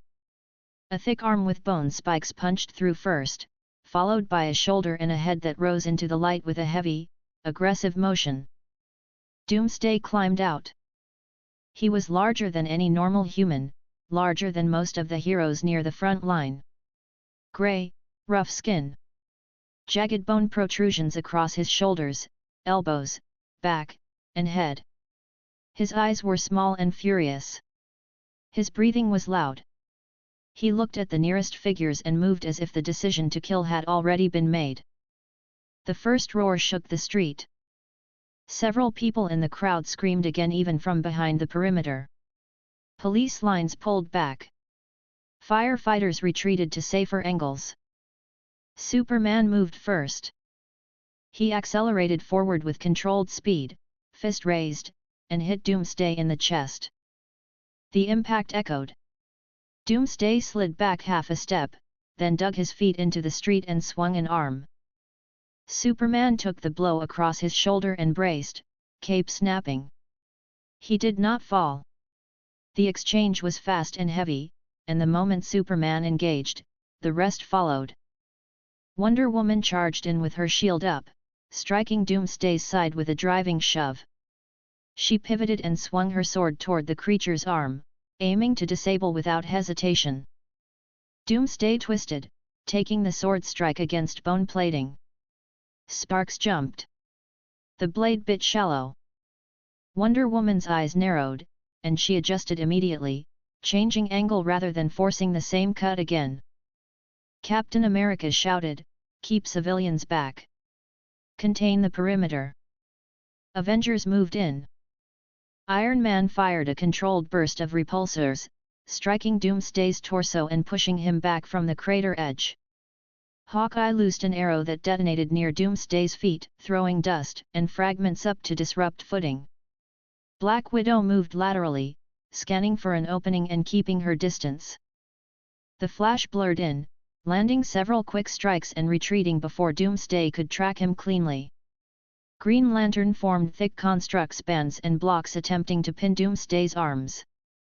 Doomsday tore through the constructs with raw force, but the effort slowed him enough for Superman to hit him again, driving him away from the crowd line.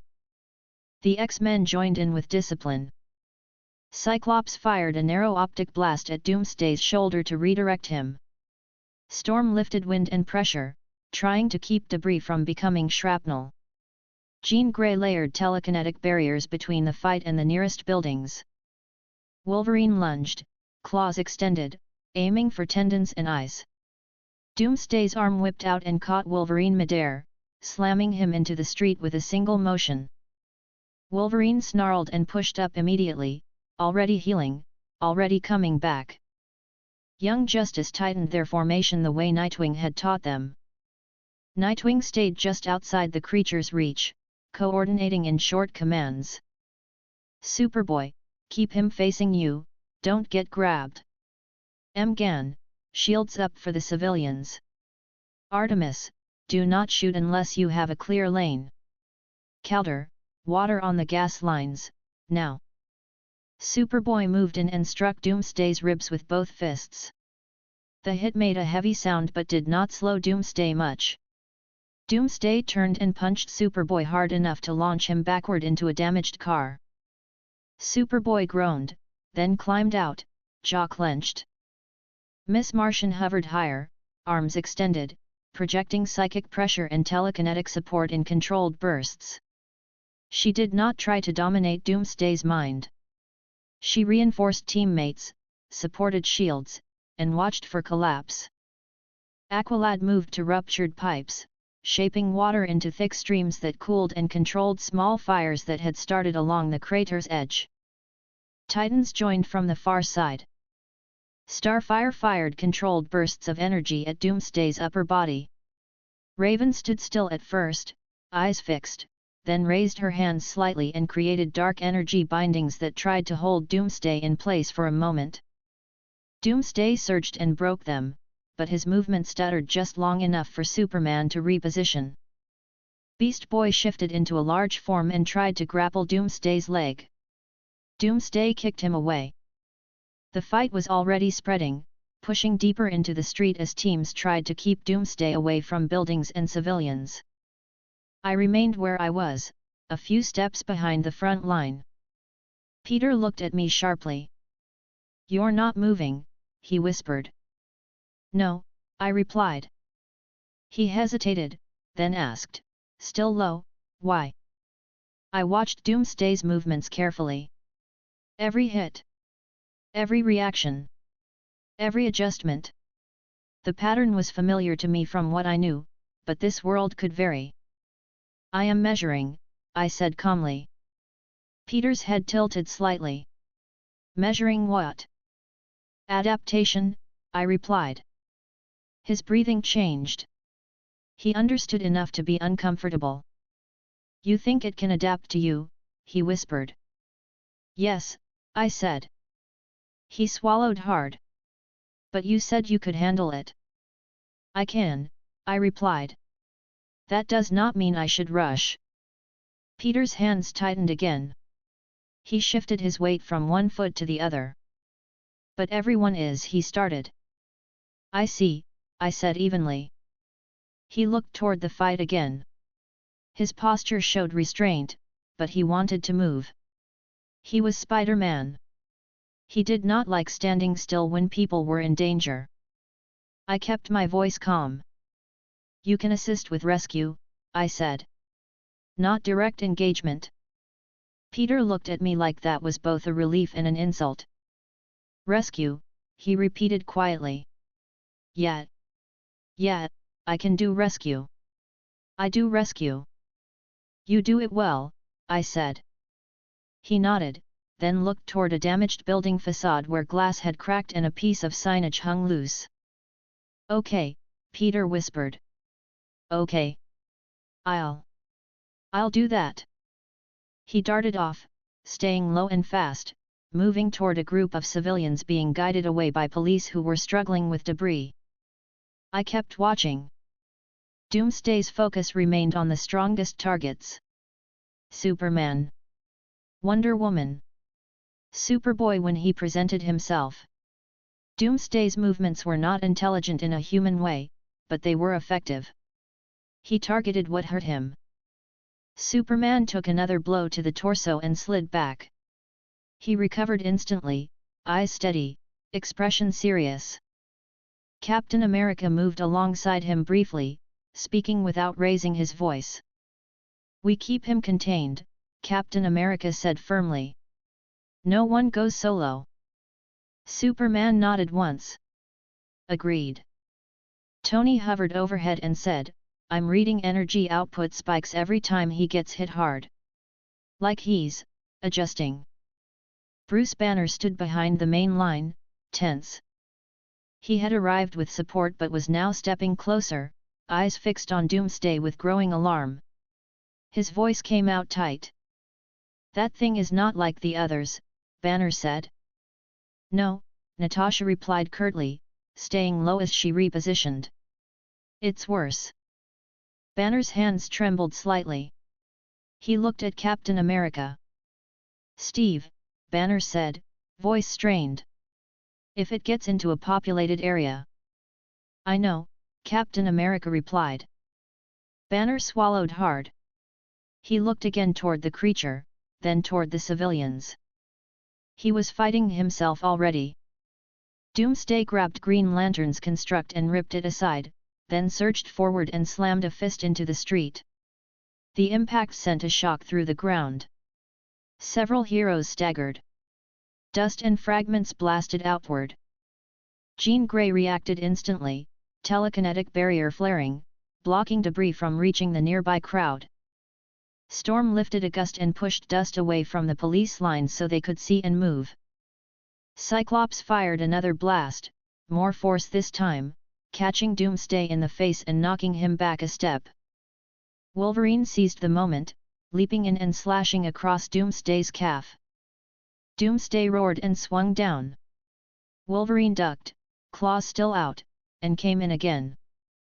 Wonder Woman moved to Doomsday's blind side and struck with her shield, then followed with a punch to the jaw. Doomsday's head snapped to the side. His feet slid. He did not fall. The Flash blurred in again, grabbed Wolverine by the collar, and dragged him out of the immediate swing arc. "Love the enthusiasm," Flash said quickly, "but I'm not scraping you off the pavement again." Wolverine snarled. "Put me down." Flash set him down several feet away and vanished again. Nightwing saw an opening and spoke sharply into his COMM. "Lantern, build a cage around him, not bands." "Thick." Wonder Woman, give Lantern 2 seconds. Superman, hit high, drive him into it. Green Lantern responded immediately, constructs flaring brighter as he formed a thicker structure. Wonder Woman shifted her stance, shield raised, holding position in front of Doomsday long enough to keep him from charging out of the alignment. Superman moved in and hit Doomsday high, driving him forward. Doomsday slammed into the construct cage. For a moment, it held. Doomsday pushed outward. The construct creaked. Green Lantern's jaw tightened. Sweat beaded on his forehead. "Come on," Green Lantern muttered through clenched teeth. "Hold." Doomsday's bone spikes scraped against the construct, and the pressure increased. The cage began to crack. Iron Man fired into the cage from above, trying to add force and keep Doomsday pinned. "Cap, I'm going to hit him with a heavier payload," Tony said. "Tell me no if you want, but I'm not letting that thing walk." Captain America didn't look up. "Keep collateral low." Tony replied, working on it. Doomsday roared again, and the cage shattered outward. Green Lantern stumbled back, catching himself. Superman stepped into the gap immediately, blocking Doomsday's path. Wonder Woman moved with him, shield raised, sword ready. They were holding the line. They were doing it well. But the pace was already shifting. Doomsday absorbed hits and adjusted his posture, guarding certain angles.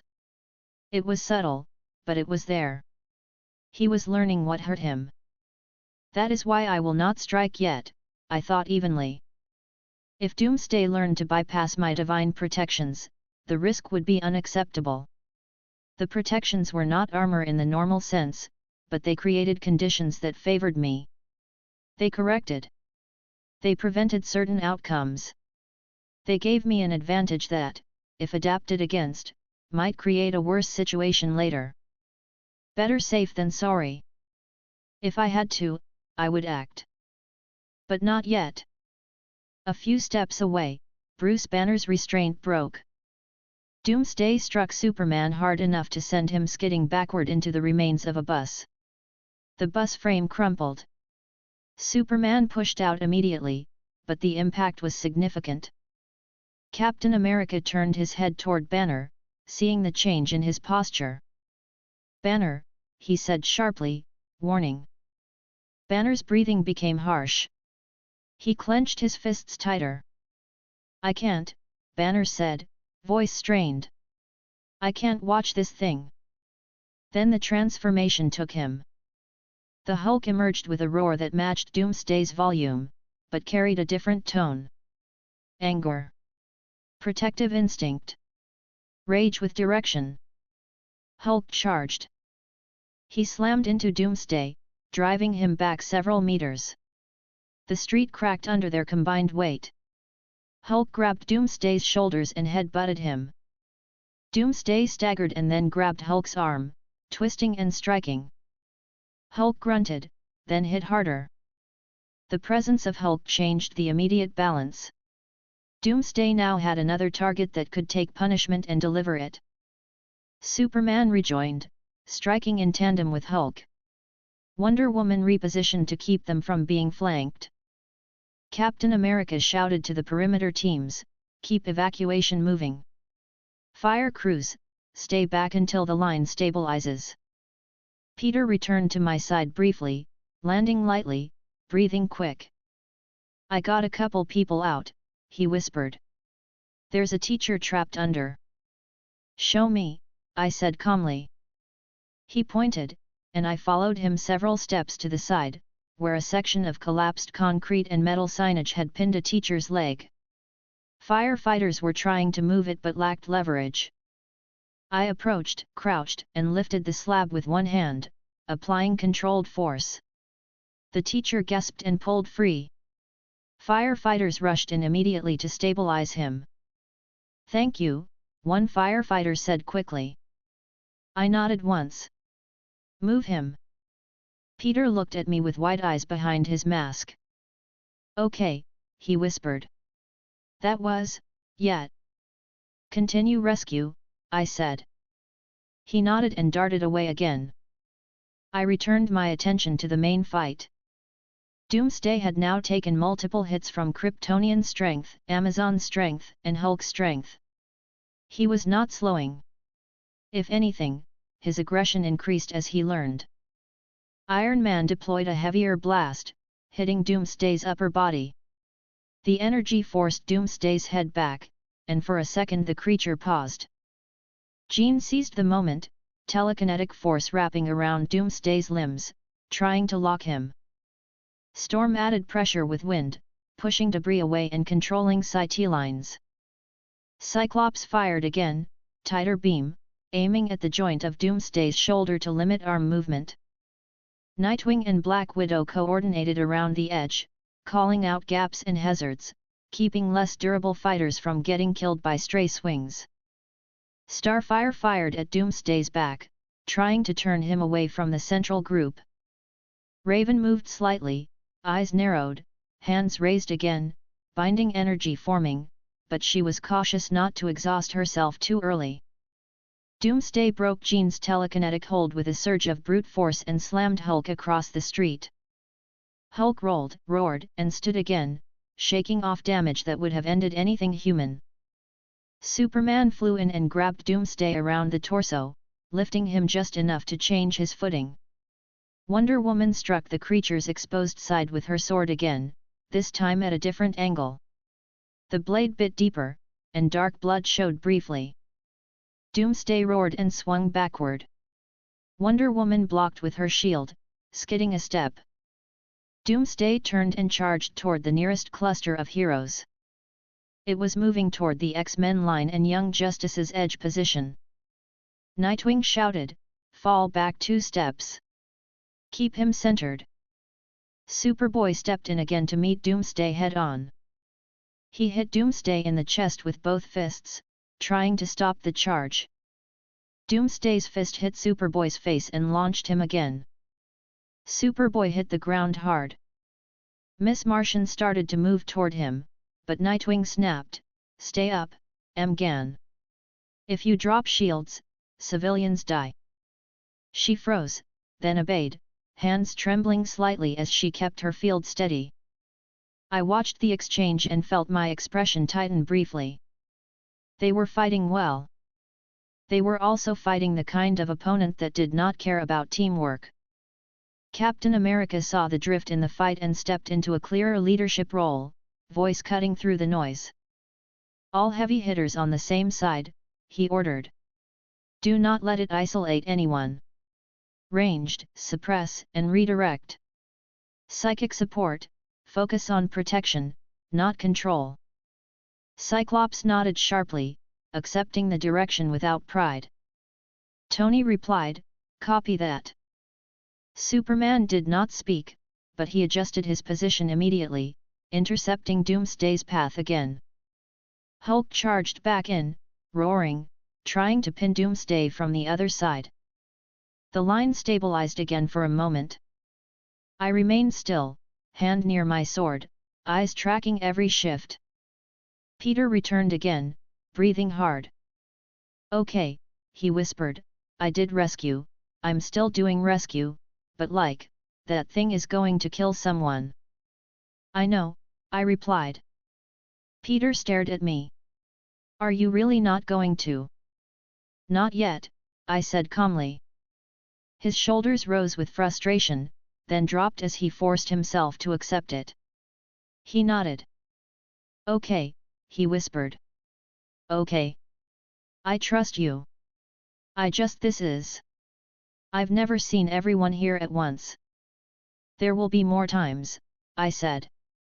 Peter flinched slightly at the casual certainty, then nodded again. Right, he whispered. More times. Cool. Great. Awesome. He glanced toward Doomsday, then back at me.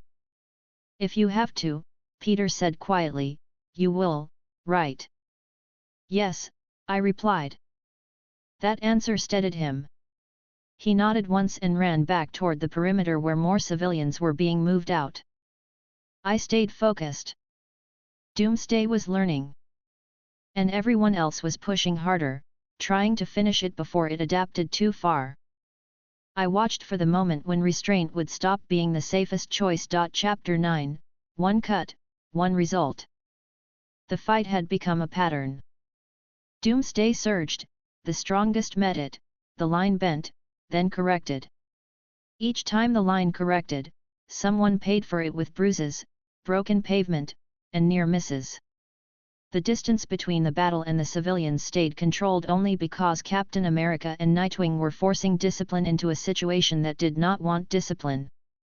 I watched the creature's body change in small ways.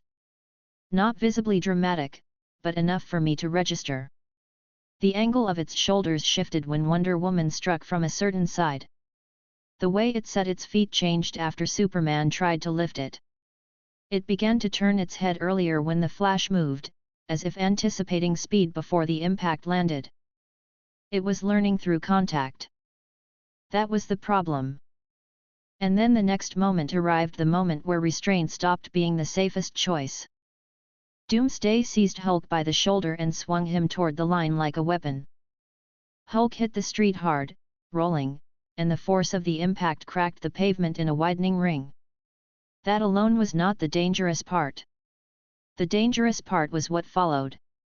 Doomsday used the gap created by Hulk's fall to charge straight at the portion of the line that included less durable fighters.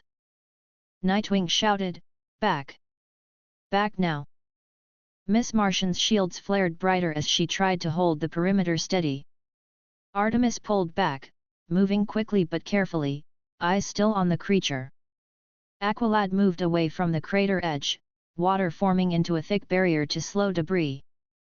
Cyclops fired an optic blast to redirect Doomsday, but the creature took it and kept moving. Storm pushed Wind into the lane, trying to shove it offline, but Doomsday's weight and forward momentum held.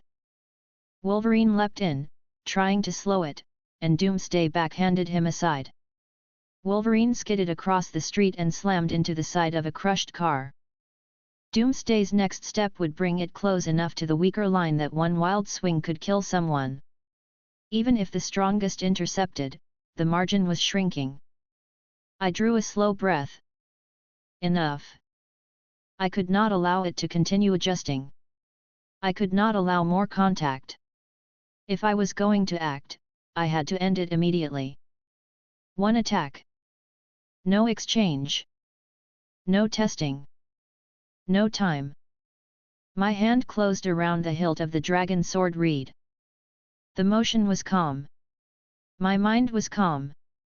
My body was ready. I stepped forward. Peter was returning from the perimeter at the wrong time. I saw him on the edge of my vision, moving fast, likely intending to web a falling piece of debris or pull someone away. He noticed me moving toward the front and hesitated. He landed beside me for half a second, breathing hard. "Reinhard," he whispered. "What are you?" "Stay back," I said evenly. He froze. His mask hid his face, but his posture showed immediate obedience mixed with anxiety. But he started. I looked at him briefly. "Now," I said. Peter swallowed and backed away, stepping toward a safer angle. "Okay," he whispered. "Okay." I turned my attention back to Doomsday. Captain America noticed my movement. He raised his shield slightly and called out, voice firm, not loud. "Hey," he said, trying to keep control. "You sword guy. If you're coming in, tell me what you're doing." "I am ending it," I replied calmly. Tony Stark, hovering above, angled his helmet toward me. "That is an ambitious sentence," Tony said, voice clipped. Superman heard as well. He was mid-air, repositioning to intercept Doomsday's charge. His eyes flicked toward me for a fraction of a second. "What's your plan?" Superman asked evenly. "One strike," I replied. There was no time for more. Doomsday roared and surged forward again, ignoring voices, ignoring tactics. The creature's focus narrowed to whatever was in front of it. That included Cyclops, Storm, and the Young Justice line beyond them. Superman accelerated to intercept. Wonder Woman moved to support, shield raised. Hulk pushed himself up, roaring, preparing to rejoin. I stepped past the line. Green Lantern's construct flared in my peripheral, trying to reform a barrier. Jean Grey's telekinetic pressure rose, trying to slow Doomsday again. None of it would be enough in time. I moved faster. Not recklessly. Not with a burst that would tear the street apart. I moved with precision. Doomsday's attention snapped toward me only when I was already within range. Its arm swung. I did not block. I did not evade dramatically. I shifted one step to the side and let the blow pass where I had been. The air moved with the force of it. Then I drew the dragon sword reed fully and struck. The cut was simple. A single horizontal swing, timed to pass through the center of Doomsday's mass with absolute accuracy. No flourish. No second motion. No wasted force. The blade did not glow. It did not need to. The sword was what it was, and my control was what it was. The result was immediate. Doomsday stopped moving. For a fraction of a second, the creature remained upright as if the body had not yet accepted what had happened. Then the separation became clear. The cut had passed cleanly through. Bone spikes, thick hide, dense muscle, none of it mattered. The strike had been final. Doomsday's upper body slid and fell, hitting the broken street with a heavy sound. The rest followed, collapsing in a second impact that sent a small tremor through the ground. Silence snapped into place for half a heartbeat. Not because the city was quiet, but because everyone nearby stopped making noise at the same time. Then dust drifted down around the body. I held my sword still for a moment, watching the remains carefully. No movement. No regeneration. No immediate adaptation. Good. I sheathed the dragon sword reed with the same calm motion I had used earlier in the day when dealing with threats smaller than this. The sound of the blade seating into the scabbard was quiet. Around me, the world returned in pieces. A siren continued in the distance. Helicopter blades chopped the air overhead. Someone shouted for medics. A firefighter called out an instruction to another crew. But the people closest to the body were staring. Superman hovered a few meters away, his posture stiff, expression controlled but clearly surprised. He looked from Doomsday to me, then back again, as if verifying what his senses already told him. Wonder Woman stood with her shield lowered slightly, sword still in hand. Her eyes were sharp, assessing. She did not look afraid. She looked cautious and alert. Captain America lowered his shield a fraction and stared at the body, then at me. His face was calm, but his eyes had changed. He had been managing a battlefield. Now he was recalculating what kind of person had just stepped into it. Tony Stark drifted down, repulsor softening as he hovered closer. His helmet remained on, but the angle of it suggested he was scanning me intensely. "What," Tony said, voice flat, "was that?" "It is over," I replied. "That was not the question," Tony replied. Nightwing landed on a nearby piece of broken street, gaze locked on me. He looked annoyed, but the annoyance was layered with something else. Concern, perhaps, about what this meant for every planning process he had ever used. "You just ended the fight," Nightwing said. "Yes," I replied. Cyclops approached cautiously, visor still glowing faintly, as if he was ready in case Doomsday moved again. Storm stayed close behind him, Wind no longer active but her posture still prepared. Jean Grey's eyes were fixed on the remains, telekinetic sense likely confirming there was no sudden motion. Wolverine pushed himself upright from where he'd been thrown and stared, mouth slightly open, then closed it and walked closer with a slow, careful step. Hulk stood as well, breathing heavy, looking at the body with a confused, angry expression. Hulk didn't understand endings. Hulk understood fights. Hulk pointed at the corpse and snarled, "Monster, dead." Banner's awareness flickered behind Hulk's eyes in a way I recognized. Confusion mixed with relief. The transformation did not revert, but the anger had dropped. "Yes," I said calmly. "Dead." Hulk blinked, then huffed. "Good." Superboy had regained his footing and was watching from behind Nightwing, jaw tight. Miss Martian hovered higher, her hands lowered now, shields easing. Artemis stared at the body, bow lowered, eyes wide. Aqualad's water shapes collapsed and fell back into puddles, his shoulders loosening slightly. Starfire hovered a short distance away, eyes bright with surprise. Raven's expression remained neutral, but her posture eased by a fraction.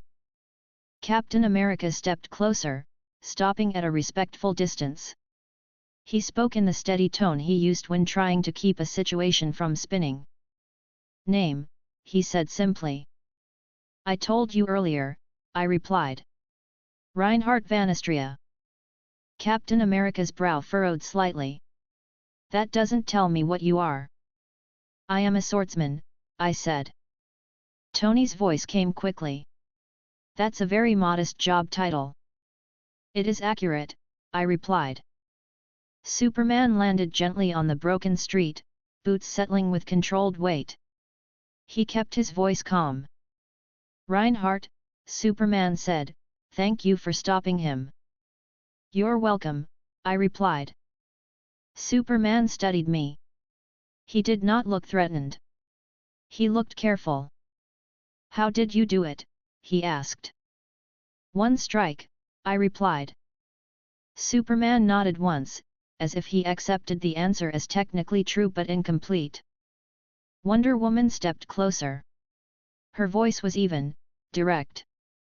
"You ended him without prolonged conflict," she said. "That is valuable. But it is also unusual. Yes, I replied. She held my gaze. You held back until now. Yes, I replied again. Captain America looked from Wonder Woman to Superman, then back to me. You chose not to engage earlier, he said. Yes, I replied. And you chose to end it now, he continued. Yes, I said. Tony made a short sound through the speaker, half laugh and half disbelief. Okay, Tony said. So you were saving the delete button for later. Nightwing's mouth tightened. Stark? Tony replied, what? I'm just saying what everyone's thinking. Jean Grey finally spoke, voice quiet but firm. You were watching for adaptation, she said. I looked toward her. Yes. Her eyes narrowed slightly. You were worried it would adapt to you. Yes, I replied. Cyclops glanced at Jean, then back at me. His tone remained controlled. And you decided one strike would prevent that, he said. Yes, I replied. Wolverine snorted. You sound like you're talking about weather. It is practical, I said. Wolverine stared, then shook his head once, slow. Yeah. Sure. Practical. Peter approached again, carefully, landing beside a broken curb and pulling his mask up just enough to speak without being heard clearly by cameras. His voice was low and rushed. He started, then stopped, swallowing hard. His eyes were wide. You just did it. Like it was nothing. It was not nothing, I said quietly. Peter blinked. But you. It was necessary, I replied. He nodded quickly, then looked around at the gathering heroes. He lowered his voice further. They're all looking at you, he whispered. I know, I replied. Peter's breathing was fast. Excitement and fear mixed again. Are they going to? He started. I will not allow problems, I said calmly. Peter swallowed and nodded. Right. Right. Above Thor. Above Superman. Okay. I gave him a brief look. Stay calm, I said. I am calm, Peter whispered too quickly. Nightwing's voice came from the side, still controlled, still practical. We have a body, Nightwing said, speaking into his COMM. Secure it. Do not let anyone get close without clearance. I don't care who they are. Captain America nodded. Agreed. Tony hovered slightly higher again. Any chance it gets back up? Tony asked. I looked at the remains. No. Tony paused. You sure? Yes, I replied. Superman's gaze stayed on the body. His senses were thorough. After a moment, his posture eased slightly, confirming what I had said. Storm exhaled quietly. The tension in her shoulders lowered. Cyclops gestured with his head toward the perimeter. We should move civilians farther back. Captain America responded immediately. Do it. And get medics through the lanes. Black Widow was already moving, communicating with someone on a secure channel. Hawkeye repositioned to the edge of the area, watching rooftops and lines of sight. Green Lantern formed a wide construct barrier around the remains, creating a controlled perimeter. The construct was thick and clear, and it kept the crowd from pressing in. Flash moved in a blur, carrying medical supplies and passing instructions to police lines, then stopped near Captain America, hands on hips, trying to regulate his breathing. Flash looked at me and then at the body. You guys were really going at it, Flash said, voice quick. And then you walked in and done. Yes, I said. Flash stared for a second, then nodded slowly. Okay. Cool. Cool. Wonder Woman looked at Superman, then at Captain America, then back at me. You will be questioned, she said. I understand, I replied. Superman spoke in a calm tone that carried authority without pressure. We need to ensure safety, Superman said. For everyone here. Yes, I replied. Tony drifted closer again. And we need to ensure you're not the next problem, Tony added. I looked at him calmly. I am not. Tony's helmet angled. That's also not exactly how reassurance works. It is true, I replied. Nightwing's gaze stayed steady. You killed it, Nightwing said. Clean. Yes, I replied. Nightwing's mouth tightened again. He spoke in the tone he used when giving feedback to someone he didn't want to encourage too much. That was effective, he said. It also makes you a priority. I know, I replied. Peter shifted beside me, careful not to be obvious. His voice stayed low. So what now? He whispered. I will speak with them, I replied quietly. Peter nodded quickly, then paused. Do you want me to return to the perimeter? I said. Help where you can. Do not draw attention. Peter hesitated, then nodded. Okay, he whispered. Okay. I'll be normal Spider-Man. That is enough, I replied. He pulled his mask back into place and moved away, leaping toward a safer area where he could assist without becoming part of the discussion. I remained where I was, calm and still, while the leaders of multiple teams watched me and recalculated the situation around a single clean outcome. Chapter 10, Door Locks and Simple Offers. I left before the perimeter fully tightened. The moment after Doomsday fell was a moment when leaders would want answers, and organizations would want control. Even if the questions were polite, the outcome would be the same. Files would open. Surveillance would increase. Decisions would be made without my input. I did not intend to become a fixture in their structures. Green Lantern's barrier was already forming around the remains. Captain America was giving orders in a steady cadence, directing medics and police. Superman stood near the center of the zone, scanning, assessing, listening to multiple voices at once. Tony Stark hovered in place, likely recording everything, likely already running background checks that would return nothing useful. Nightwing's attention remained sharp. Jean Grey's attention remained careful. Bruce Banner's attention had shifted to aftermath and damage control as Hulk's posture relaxed slightly. They would be occupied. That was enough. I stepped backward, moving along the edge of the damage zone, keeping my pace consistent and unhurried. A few eyes followed me. Some people started to turn as if they would approach. I did not wait for that. I shifted behind a damaged delivery truck, then into the narrow space between two buildings, where dust and shadows hid me from the wider line of sight. I listened for a moment, confirming that no one had followed directly into the alley. Peter arrived a second later, dropping down lightly from above. He landed in a crouch, then stood quickly, mask still on. You're leaving, he whispered. Yes, I replied. He looked past me toward the street, where sirens and voices continued. They're going to want to talk to you. I know, I said calmly. They can want. Peter's shoulders lifted slightly. He was still running on adrenaline. He also looked relieved to be away from the center of attention. Okay, he whispered. Okay. So we just go. Yes, I replied. He hesitated. Is that allowed?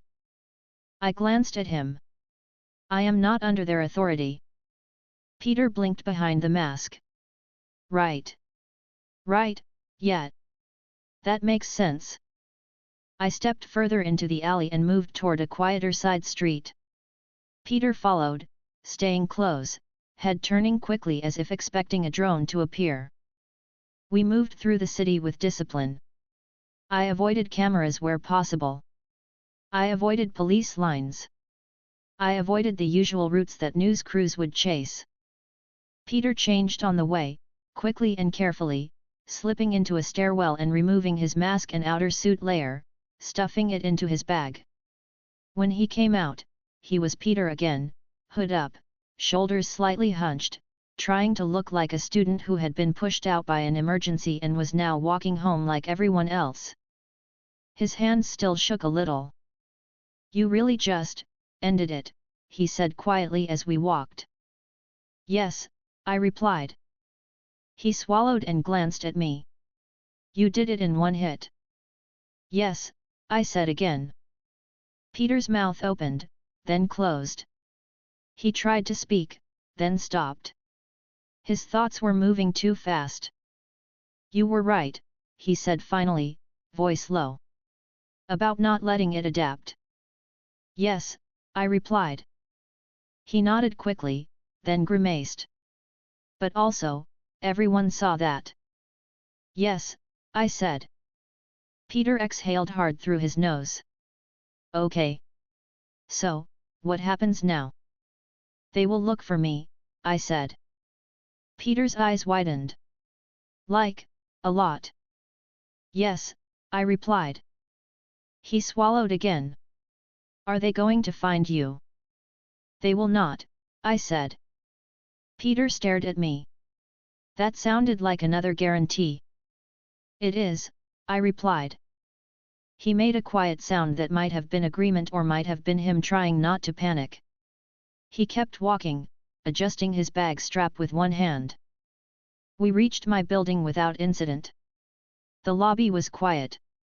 A few residents stood near the mailboxes, talking in low voices about the boom and the news alerts that had gone out.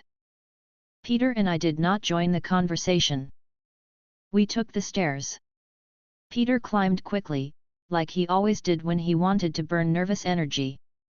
I climbed at a steady pace beside him, matching without effort.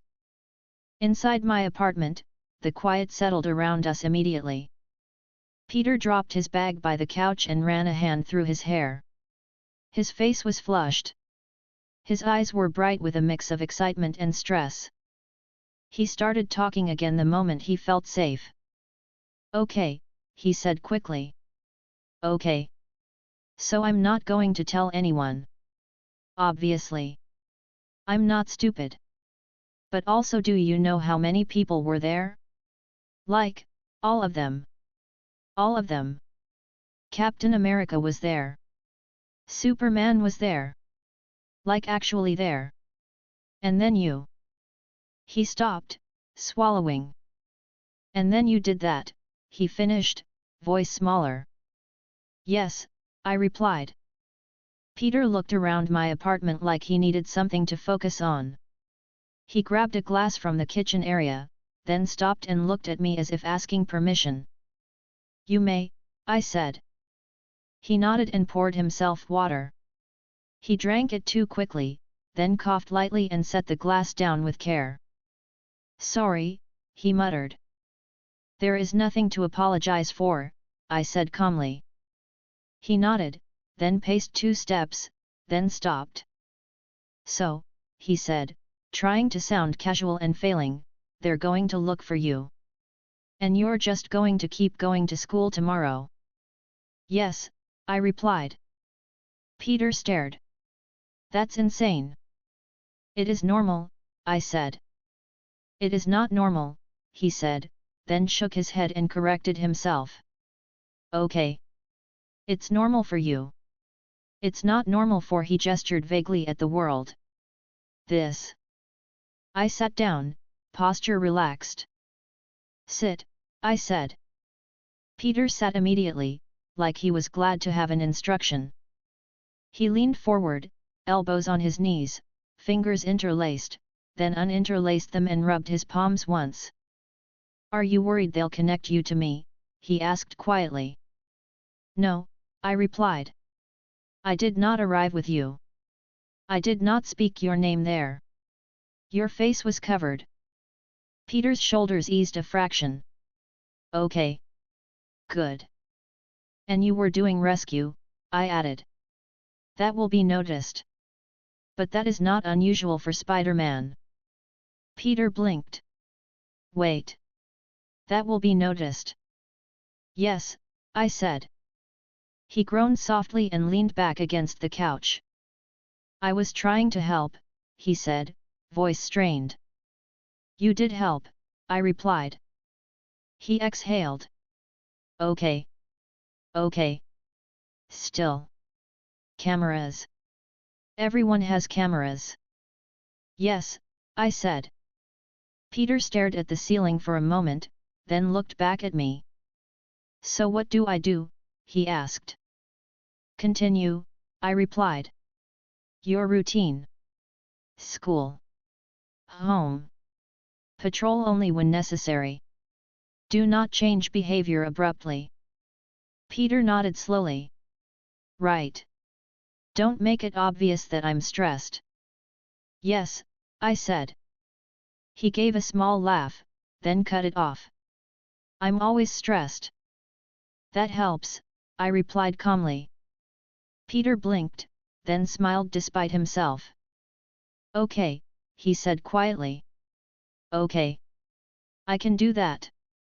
I watched him carefully. He was stabilizing. That mattered more than any immediate plan. He looked down at his hands and spoke in a lower voice. I'm glad you were there, he said. I know, I replied. Peter looked up, surprised by the bluntness, then nodded. Yeah, he said. Yeah. Because if that thing got loose, I don't know what I would have done.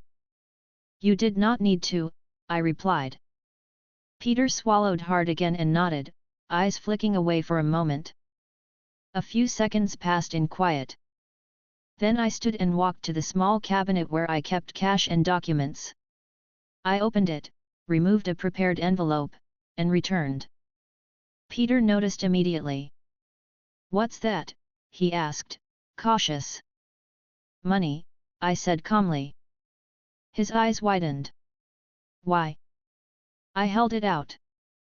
Retire your aunt, I said evenly. Peter froze. What? He said, voice cracking slightly. No. No, I can't no. You can, I replied. He shook his head hard. No, I mean she's not old. She's not, she likes working. And also this is a lot of money, isn't it? It is enough, I said. Peter's hands lifted as if to push the envelope away without touching it. No. I can't take that. I can't. That's not no. I kept my arm extended. My expression remained calm. You are supporting her, I said. And she supports you. It is inefficient that she must work under strain. Peter stared at me like he was trying to decide if he should be offended or grateful. She's not a burden, he said quickly. I did not say she was, I replied. I said strain exists. Peter swallowed, eyes shining with emotion he was trying to hide. His mouth tightened. You can't just, he started, then stopped, trying again. This isn't how people do things. I am not most people, I said. He gave a strained laugh. Yeah. No kidding. He pushed the envelope back toward me with 2 fingers, careful as if it might explode. I appreciate it, he said, voice tight, but no. I can't. I won't. I looked at him steadily. Take it, I said calmly. Peter shook his head again, more frantic. No. Reinhard, seriously. I can't. Aunt May would freak out. She'd ask where it came from. She'd think I robbed a bank. She'd. Then do not tell her it is from you, I said. Peter stared.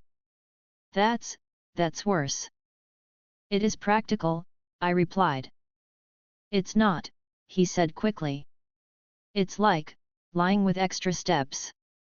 I held the envelope without moving.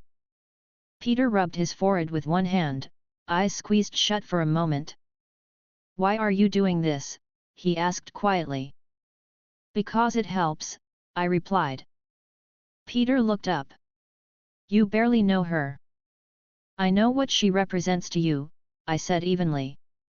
Peter's throat tightened. He looked away quickly, blinking. "No," he said again, softer. "No. I can't."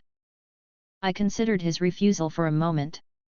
He was not refusing out of pride alone.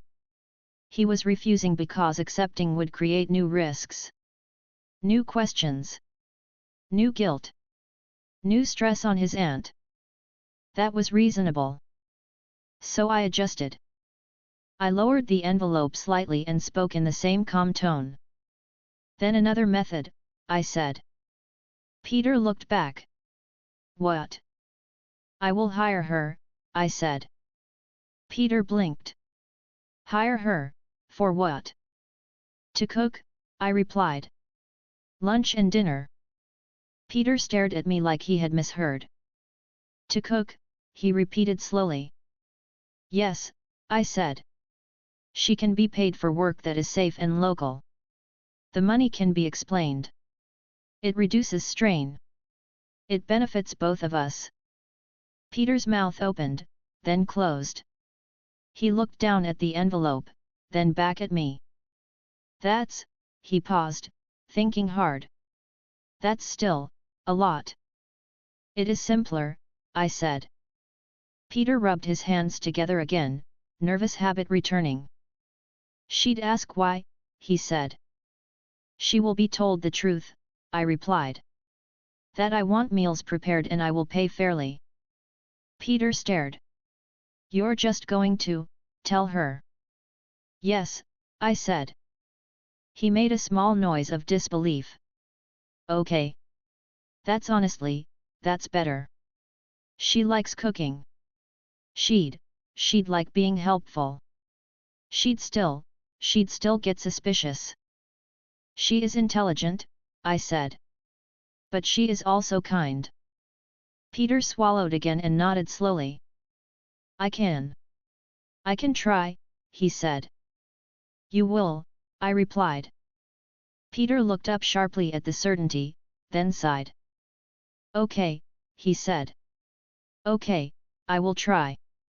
He hesitated, then added honestly, "I doubt Aunt May will agree, though." "She may," I said calmly. Peter gave a small, reluctant smile. "You haven't met her." "I will," I replied. Peter's smile faded into something more thoughtful. "Okay," he said quietly. "Okay. I'll talk to her. I'll figure out how to say it without making it weird." "Do not overcomplicate it," I said. Peter nodded. "Right. Simple. Direct. Like you." "Yes," I replied. He stood and lifted his bag, slinging it over his shoulder. He looked tired now, the adrenaline finally draining. He walked toward the door, then paused with his hand on the knob and looked back. "Hey," he said quietly. "Thanks. For today. And for this." "You're welcome," I said calmly. He nodded, then hesitated again. "And you're still going to school tomorrow," he said, as if he needed to hear it again. "Yes," I replied. Peter shook his head slightly, a small smile returning. "Okay," he said softly. "See you tomorrow." "Yes," I said. He opened the door and slipped into the hallway. He glanced left and right out of habit, then moved toward the stairs. I closed the door. The lock clicked into place. I stood still for a moment, listening to his footsteps fade, then turned back into the quiet of the room and considered what would happen next, not with worry, but with planning. Chapter 11, Morning Classes, Evening Cooking. The next morning, I woke before my alarm. That was normal for me now. The city's schedule was loud enough that even a sealed window did not truly stop it, and my own habits did not allow me to sleep long when tasks remained. I dressed in plain clothes and checked the hallway through the peephole out of routine. No one outside. No unusual presence in the building. No lingering footsteps. The mail slot was empty. The air felt normal. I left my apartment at a steady pace and walked to the subway like any other student. People talked about the previous night openly. Two men in business attire argued quietly about whether the Justice League or the Avengers would take jurisdiction. A woman scrolling on her phone showed her friend a shaky video clip, the frame blurry and zoomed in, showing a large body on the street and a bright line of motion that could have been almost anything. I listened without reacting. I did not appear in those videos clearly. Even when cameras existed, the right angle and the right movement created gaps. I did not rely on luck, but I did not need to force the issue. A crowd in a crisis produce confusion. Confusion protects anonymity better than any mask. At Midtown, the atmosphere was loud before the first bell. Teachers stood near the doors to their classrooms trying to keep students moving. Administrators walked briskly with clipboards, pretending their control mattered. Students gathered in clusters, trading stories with the certainty of people who had not been there and the shaky excitement of people who had. Peter found me near my locker. He looked like he had slept poorly. His hair was slightly messy than usual. He kept blinking a little too often, and his shoulders sat high as if he was bracing for someone to grab him. When he saw me, his posture eased by a small but visible amount. He walked up with forced calm. "Morning," Peter said, trying to sound normal. "Good morning," I replied. He opened his locker, then closed it again without taking anything out. His eyes flicked left, then right, checking the hallway. "Okay," he whispered quickly, barely moving his lips. "So? I talked to her." I nodded once. "Good." Peter swallowed. "She said she'll meet you today, after school. She thinks it's weird, but she said she'll hear it." "That is reasonable," I said. Peter nodded fast, then caught himself and nodded slower. "She also asked why a transfer kid wants home-cooked lunches," he whispered, putting quotation marks in the air with a tiny motion of his fingers. "Because I do," I replied evenly. Peter's mouth twitched. He looked like he wanted to laugh and panic at the same time. "Okay," he whispered. "Just please be normal." "I am normal," I replied. Peter stared at me for a second. "You know what I mean." "Yes," I said calmly. The bell rang. Students moved in a wave. Peter grabbed his books properly this time and fell into step beside me as we walked to chemistry. All through the morning, I maintained complete normalcy. I answered questions when called on. I kept my posture relaxed. I did not scan rooms like a guard. I did not stare out windows. I wrote notes. I listened to the teachers. I blended. Peter tried to do the same. He was less successful. During first period, he dropped his pen, then stared at it for a second as if surprised it had fallen, then picked it up too quickly. When a loud noise came from the hallway, a cart bumping a door, he flinched. I did not comment on it. He knew what he was doing. He simply couldn't stop his body from remembering the night before. At lunch, students crowded around tables, phones out, playing the same short clips repeatedly. "Dude, look," one boy said loudly to his friends, "they're saying it was Doomsday." "Like, the actual Doomsday?" Another student rolled his eyes. "That's not real. That's comics." A third chimed in. "My cousin's friend's dad is a cop and he said Superman was there and the Hulk was there and this new guy with a sword." Peter stiffened beside me. His eyes flicked toward the speaker. I continued eating as if I had not heard. Peter lowered his voice to a whisper, leaning closer. "They're talking about you," he said quickly. "Yes," I replied. Peter's throat bobbed. "Are you sure you're not in trouble?" "No," I said calmly. Peter stared. "How can you be so calm?" "I made a decision," I replied. "It was correct. There is nothing to regret." Peter exhaled slowly through his nose and tried to copy my calm. He did not fully succeed, but he improved. "Okay," he whispered. "Okay. That helps." A moment later, Ned walked up, holding his tray, eyes bright. "Peter," Ned said, then glanced at me. "Hey!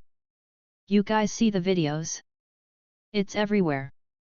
Peter forced a casual expression. "Yeah. I saw."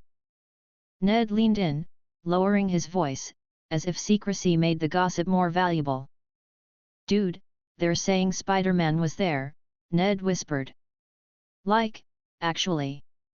Some guy on TikTok says he saw him webbing people out." Peter's hand tightened on his fork. "People say a lot of things." Ned nodded vigorously. "Yeah, but also there's this guy with a sword. Like, a real sword. People are saying he cut Doomsday in half." Peter made a small choking noise and turned it into a cough. Ned blinked. "You good?" "Fine," Peter said quickly. "Just food went down wrong." Ned looked at me again. "You ever see someone with a sword?" "No," I replied evenly. Ned accepted that without suspicion because teenagers rarely challenge direct answers when they don't know what else to do. Lunch ended. Classes continued. By the final bell, Peter's nervous energy returned. He packed his bag too fast, then repacked it as if he had forgotten something, then checked his phone, then put it away. "You said she'll meet me," I reminded him. Peter nodded. "Yeah. She's waiting at home. She took the afternoon off." "That is good," I said. Peter swallowed. She's going to ask questions." "I will answer," I said. We walked out of the school together, blending into the stream of students. The sky was pale and overcast. The city felt normal again on the surface.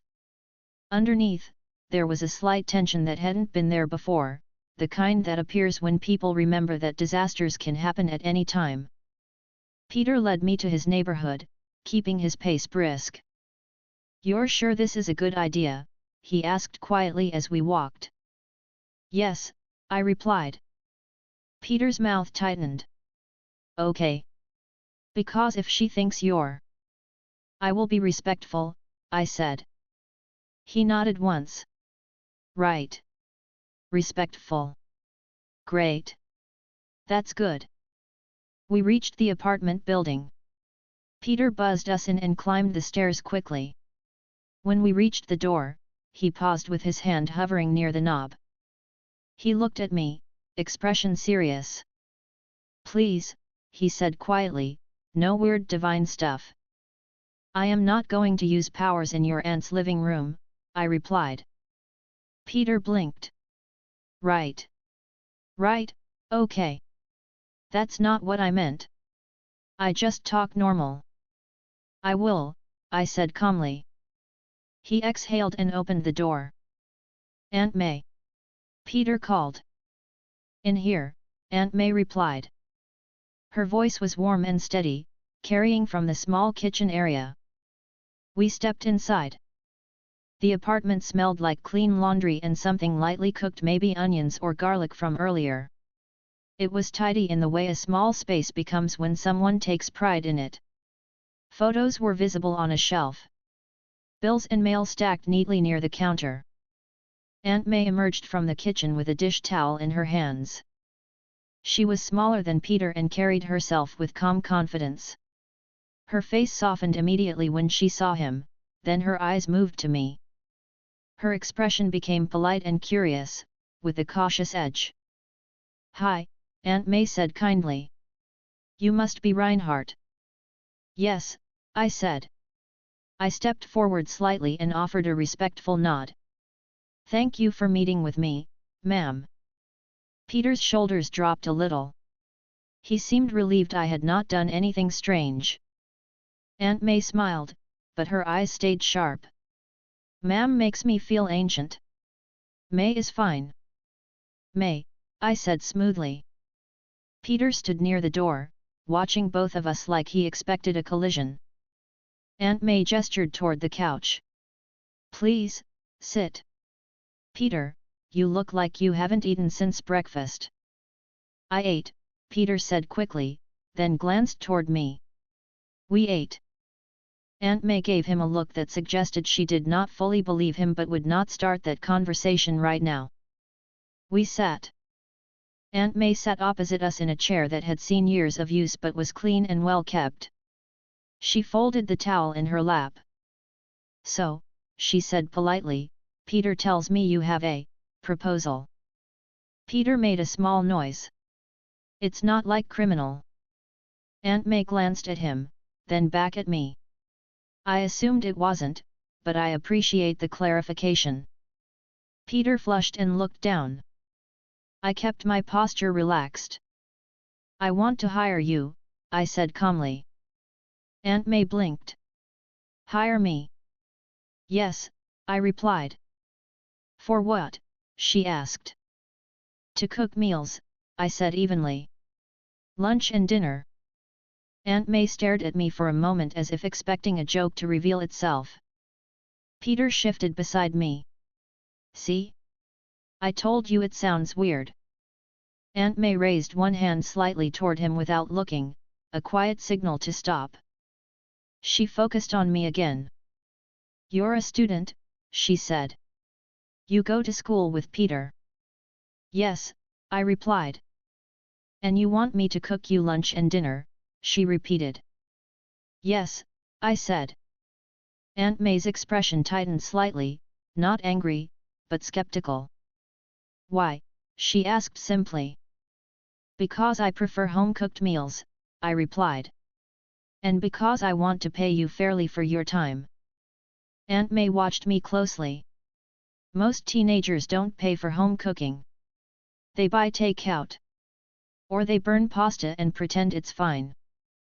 I do not want takeout, I said. Peter's mouth twitched.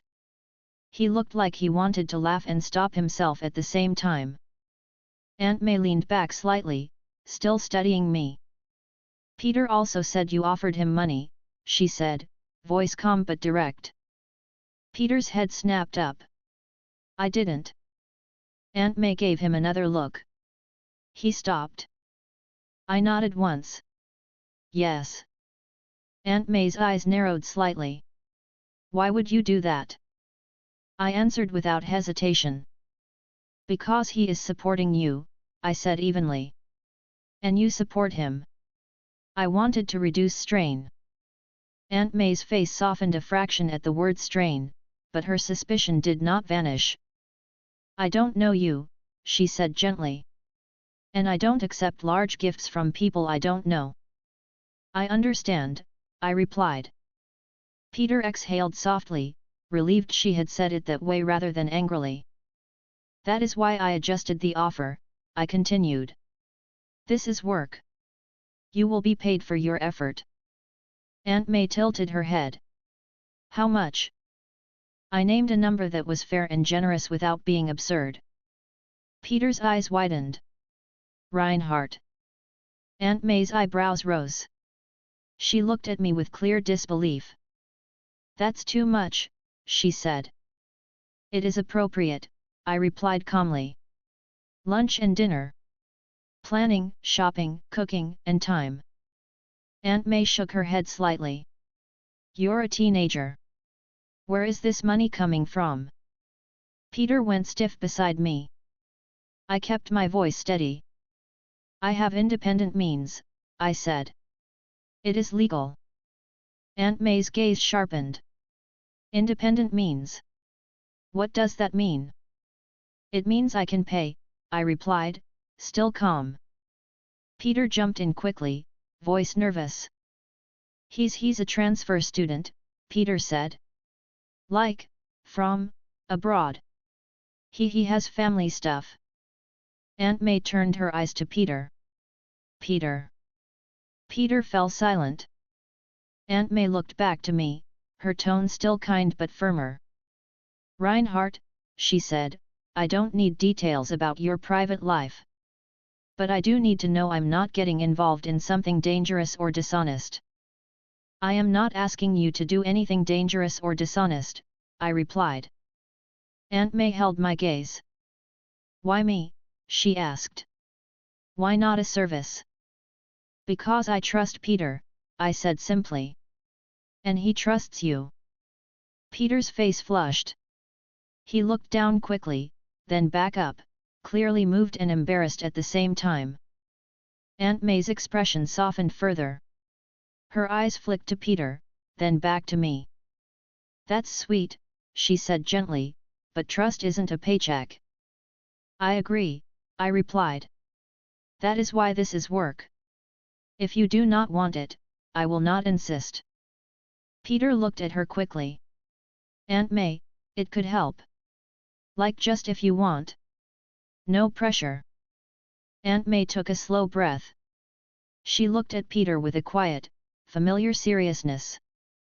I don't want you taking money from strangers, she said. I'm not. He's not. Peter fumbled, then gave up and stared at his hands. Aunt May looked at me again. And I don't want you using Peter to get to me. I am not, I replied. She watched me for another moment. Then she asked a practical question. Where would I cook? She said. My apartment, I replied. Or meals can be prepared here and delivered. Whatever is easiest for you.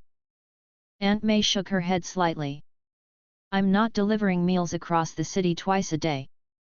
That is fair, I replied. Peter nodded quickly. Yeah, that's a lot. I could. Aunt May lifted a finger slightly again. Peter stopped. She continued. If I do this, Aunt May said, it would have to be something reasonable. Maybe I cook dinners for you a few nights a week. You can handle the rest. That is acceptable, I replied immediately. Aunt May stared. You're not negotiating. There is no need, I replied. Your boundaries are reasonable. Peter looked at me with surprise. He had expected me to push harder. Aunt May's mouth twitched into a small smile. All right, she said slowly. But the money still feels too high. I can adjust, I said. Peter looked alarmed. Wait. Aunt May held up the towel slightly like a soft warning sign. I will accept a fair rate, she said, not a charity rate. It is not charity, I replied. She gave me a look. Then prove it by letting me say what's fair. I paused for a brief moment. Very well, I said calmly. Peter exhaled in relief like a pressure valve releasing. Aunt May set the towel aside and leaned forward, switching into practical mode. Dinners, she said, 3 nights a week to start. I can cook extra portions so you have leftovers. You pick them up here, or Peter can, if he's already coming by. Peter nodded quickly. Yeah, I can do that. Totally. Aunt May looked at him. Only if it doesn't interfere with school. Peter nodded again, slower this time. It won't. Aunt May looked back to me. And you pay for groceries, she said. Yes, I replied. And you tell me if you have allergies, she added. I do not, I replied. Peter blinked. You don't have any allergies? No, I said. Peter whispered, mostly to himself, of course you don't. Aunt May gave Peter a small, fond look, then returned to me. And, she said, if I ever feel uncomfortable, we stop. No arguments. Yes, I replied. Aunt May studied me, then nodded once. Okay, she said. We can try it. Peter's face lit up with relief. He smiled too wide, then tried to hide it. Thank you, I said politely. Aunt May waved one hand lightly. Don't thank me yet. You haven't tasted my cooking. I will, I replied. Peter let out a short laugh, then pressed his lips together, trying to stay quiet. Aunt May stood. Since you're here, she said, you can stay for dinner today. I was making enough anyway. Peter's eyes widened. Aunt May. It's polite, she said, already moving toward the kitchen. Peter turned to me, voice low and urgent. She's going to ask you questions, he whispered. I know, I replied calmly. He swallowed. Like, real questions. I will answer what is appropriate, I said. Peter nodded quickly, then followed her toward the kitchen, trying to help, trying to look like a normal teenager doing normal things. I remained seated for a moment, listening to the sounds of their movement. Pots. Plates. The quiet rhythm of someone who had cooked in the same space many times. This was also preparation. Stability matters. Routine matters. Reducing strain matters. In a world where disasters could open in the street without warning, small structures were worth maintaining. Chapter 12, The Sky Split Open. The time skip was not large, but enough for routines to settle. School continued. Dinners from May became regular. Peter stopped looking like he might explode every time I spoke calmly. He still asked questions, but he learned how to pace them. He learned when to stop. He learned how to act normal beside me in public. Then New York was attacked. It began with a pressure change in the air that was wrong for the weather. A sharp shift that carried intent. I felt it even before sirens started, before people screamed, before broadcasts switched to emergency coverage. I was on a street near Midtown when the first shockwave rolled through the city. Glass trembled in windows. People stopped mid-step. A few looked up instinctively, squinting at the sky as if expecting a storm. The sound came next. Not thunder. Something heavier. A distant tearing that did not fit any normal event. I turned toward the direction of the disturbance. The divine protection of wind indication confirmed the source immediately. Midtown, near Stark Tower. All right, I said quietly. I did not run through streets. That wastes time and increases attention. I teleport. The world folded cleanly, and I arrived several blocks from the tower to avoid materializing in the center of civilians. I stepped out into a street already filling with panic. People ran. Cars honked and crashed into each other as drivers tried to turn around. A bus had stopped at an angle, the driver shouting at passengers to move faster. Police officers shouted instructions that no one listened to. Above the skyline, the sky opened. A portal, bright and unstable, hung over the city like a wound in space. Energy spilled out in uneven pulses. The edges flickered with blue-white light. And then the Chitauri came. Their craft emerged in waves, sleek and cruel, moving with military speed. The first volley of energy blasts struck a building facade, sending concrete and glass outward. Smoke rose. Fire followed quickly. I looked up, expression steady. This is early, I thought. The timing is close enough. I could see Stark Tower in the distance. Loki's position was there. I knew that. He would be visible soon enough. The first heroes arrived almost immediately. Iron Man streaked across the sky, banking hard to intercept a Chitauri craft that had dipped too low. He fired a burst of repulsors, cutting it apart and forcing it to crash into an empty intersection. Captain America appeared on the ground line, moving through smoke with his shield raised, shouting orders to police and civilians. Clear the street. Move back. Keep moving. His voice was firm, steady, and practical. People listened to him more than they listened to anyone else.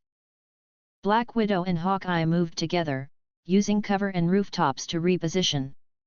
Hawkeye's arrows started flying in rapid, controlled rhythm, taking down Chitauri's soldiers as they dropped. Then Thor arrived. A streak of lightning split downward, and he landed with a heavy impact that cracked the street. His expression was hard, focused. "This one is mine," Thor called, scanning for Loki's presence, jaw tight. Hulk crashed in soon after, not gently. He came through a building's lower level and out into the street like a large animal pushing through a thin wall. He roared and grabbed a Chitauri soldier, slamming it into the ground. The Avengers were in motion. In this world, they were not alone. A boom echoed from above as a different shape cut through the smoke, sleek and angular, moving faster than most aircraft. A Justice League craft. It slowed and landed on a rooftop, and then the League stepped out. Superman flew first, already scanning the sky, eyes narrowed, posture controlled. Wonder Woman followed, sword and shield ready. The Flash arrived a moment later, skidding to a stop at street level, looking up with a quick, tense grin that didn't reach his eyes. Green Lantern rose into the air, ring glowing as he started shaping constructs to block falling debris and redirect fire lines away from civilians. More arrived. Young Justice moved across rooftops, Nightwing leading with quick hand signs. Superboy followed, already preparing to take hits. Miss Martian hovered close to the edges of collapsing structures, supporting civilians and shielding evacuation lanes. Artemis found vantage points and started firing specialized arrows into Chitauri groups to disrupt their formation. The Titans arrived on the far side of the block, Starfire firing controlled bursts at incoming skiffs. Raven positioned herself near civilians first, hands raised, creating protective barriers as debris rained down.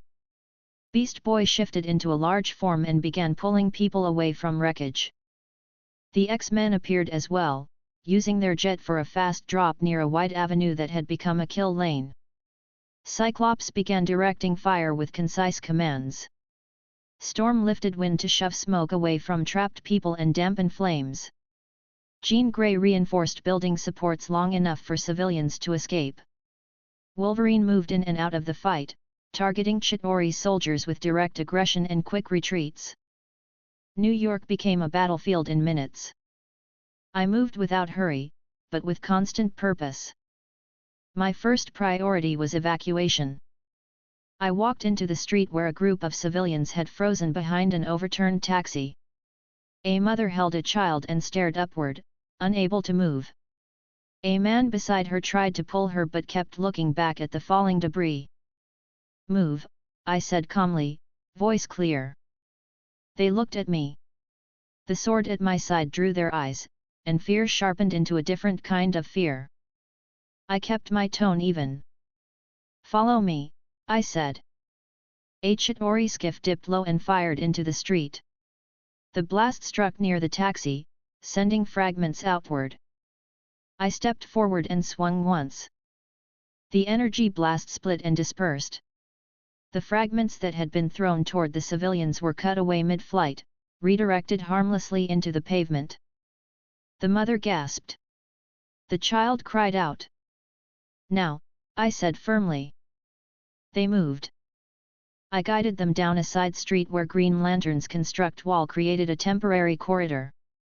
Police officers were ushering people toward subway entrances and reinforced buildings. I handed the group off to an officer, who stared at me with disbelief. "Go," I told him. He nodded, still stunned, and waved civilians through. I turned back toward the fight. A Chitauri soldier landed in front of me, weapon raised, posture aggressive. It fired. I stepped to the side and closed distance. My sword remained sheathed. I struck with my open palm. The soldier's body snapped backward and flew into a wall, collapsing in a limp heap. More dropped nearby. I drew the dragon sword reed. The blade came out cleanly. I did not swing wide. Wide swings waste force and risk collateral. I moved through them with controlled cuts and tap strikes that ended movement instantly without sending bodies flying into civilians. One Chitauri tried to flank me. I turned and cut through its weapon arm and torso in one motion. It fell in 2 pieces, both dropping straight down. The street smelled like smoke and hot metal. Sirens layered over our screams.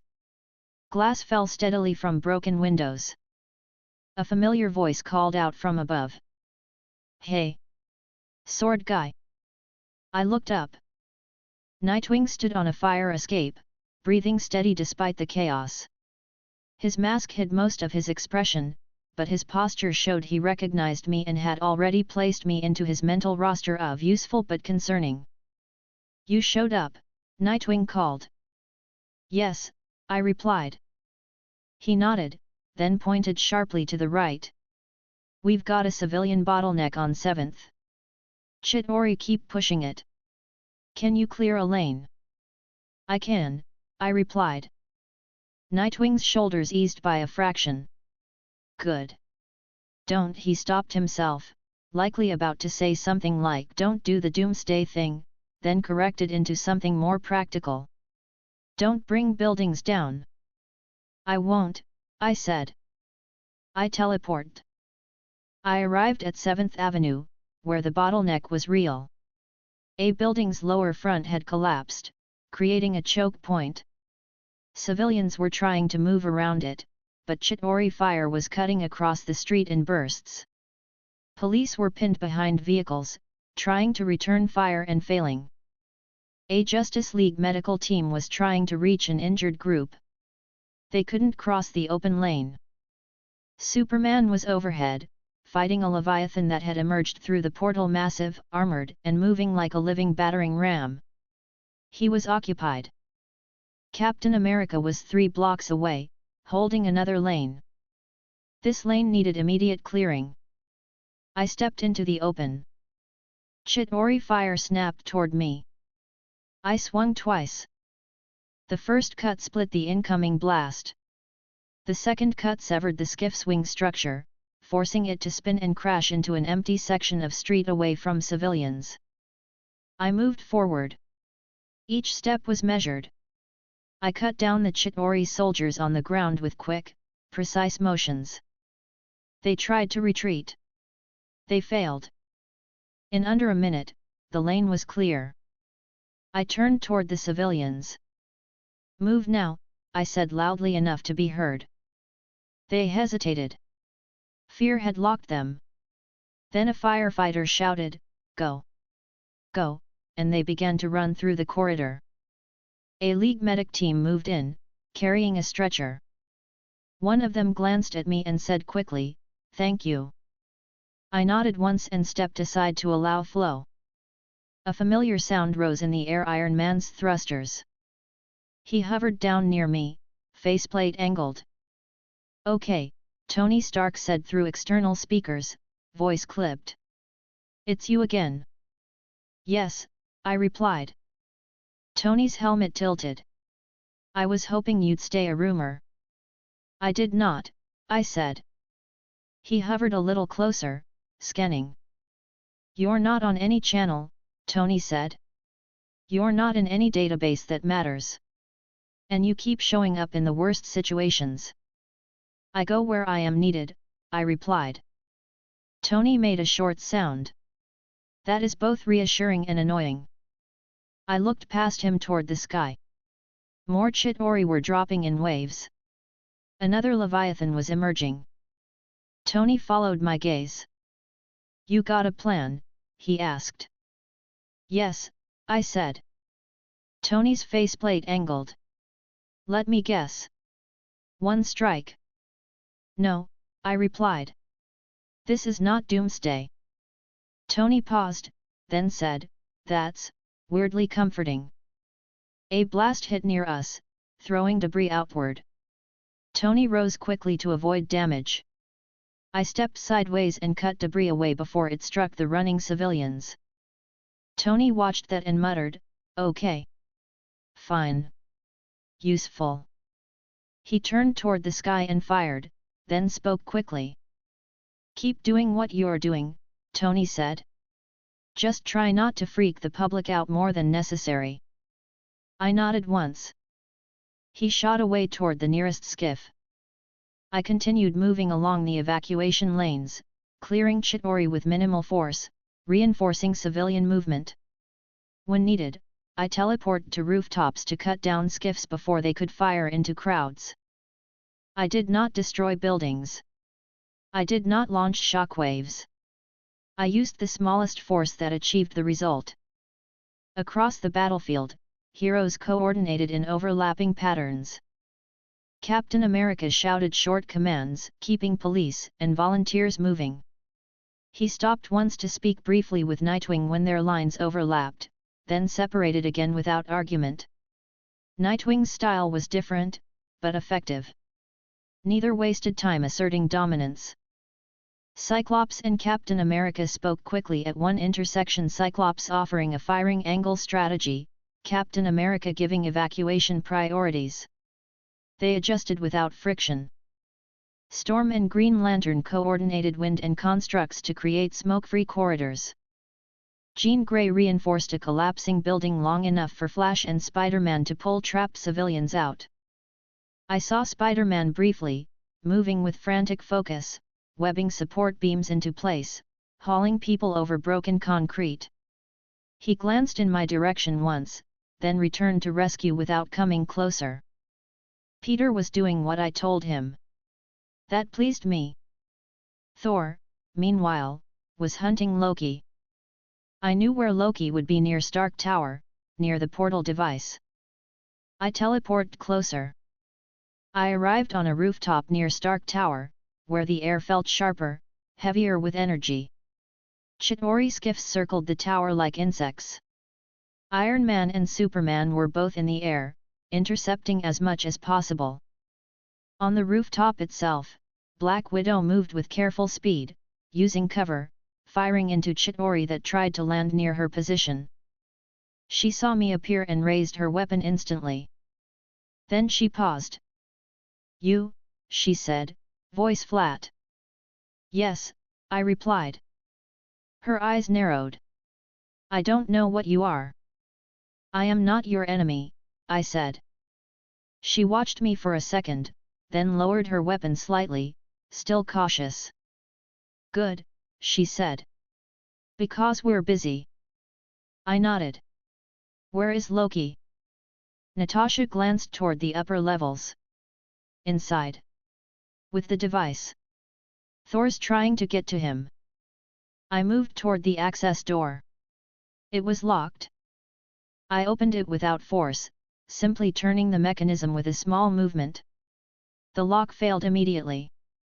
Natasha stared. "You picked it." "No," I replied. She didn't ask further. She moved in behind me, staying alert. Inside, Stark Tower was loud with alarms and emergency lighting. Smoke drifted through hallways. Broken glass crunched under boots. Chitauri soldiers moved through the interior as well, trying to secure the device and prevent interference. Natasha took the lead through narrow corridors, moving like someone who understood how to clear rooms without dying. I followed and ended threats quickly when they appeared. She fired. I cut. At one intersection, a Chitauri group emerged with heavy weapons. Natasha ducked behind a pillar. "Big ones," she said sharply. "I see them," I replied. I stepped out and swung once. The group fell. Natasha stared for half a second, then resumed movement as if she had decided not to waste mental space on it. We reached the central area where the energy device hummed. The Tesseract's energy was present, and Loki stood near it, posture arrogant, scepter in hand. He turned when he noticed us. His expression shifted into amusement. "So many mortals," Loki said smoothly. "So eager to die for a city that does not deserve them." Thor arrived at the same time, landing heavily, eyes fixed on Loki. "Brother," Thor said, voice tight. Loki smiled. Hello, Thor. Loki's gaze flicked to me. And you, Loki said. You are new. I am here to stop you, I said calmly. Loki laughed lightly. Of course you are. Natasha angled her weapon toward him. We can do this the easy way or... Loki cut her off with a dismissive flick of the scepter. Natasha's body jerked as if struck by a force field and she slammed into a wall. She grunted, shaking it off quickly, but she had been displaced. Thor surged forward. Loki met him with the scepter, energy flaring. Thor took the hit and kept moving, hammer swinging. Loki dodged with practiced agility. Their fight was direct and forceful, but Loki's tricks were the real threat. Illusions flickered briefly. Copies of Loki appeared for half a second, then vanished. I did not chase illusions. I watched Loki's real position through the noise. My senses were precise. His breath, his weight shift, his trajectory, those details did not lie. Loki tried to strike Thor's side with the scepter. I stepped in. I blocked the scepter with the flat of my sword. The impact rang through the air. The energy from the scepter sparked, trying to push my blade away. It failed. Loki's eyes widened slightly. Thor glanced at me for half a second, expression surprised. Who are you? Thor demanded, voice strained mid-fight. Reinhard, I replied. Loki pulled back and reassessed. His smile returned, but it was tighter. That sword, Loki said quietly. That is not of this world. It is mine, I replied. Loki's expression sharpened. You speak as if that matters. It does, I said. He lunged. I moved once. Not with a strike meant to kill. I did not intend to execute Loki here. That would create other problems. I aimed for control. I tapped his wrist with the flat. The scepter flew from his hand and clattered across the floor. Loki stared at his empty hand in disbelief for a fraction of a second. Thor seized him by the throat and slammed him into the floor, hammer raised. Loki coughed and glared up at him, trying to regain composure. Enough, Thor said harshly. Loki looked toward me again, eyes narrowed. You move like you do not fear consequence, Loki said. I do not fear you, I replied calmly. Natasha pushed herself up, rubbing her shoulder, eyes sharp. She spotted the scepter on the floor and moved toward it carefully. Outside, the portal continued to spill Chitauri into the sky. The battle was not over just because Loki was pinned. The device had to be handled.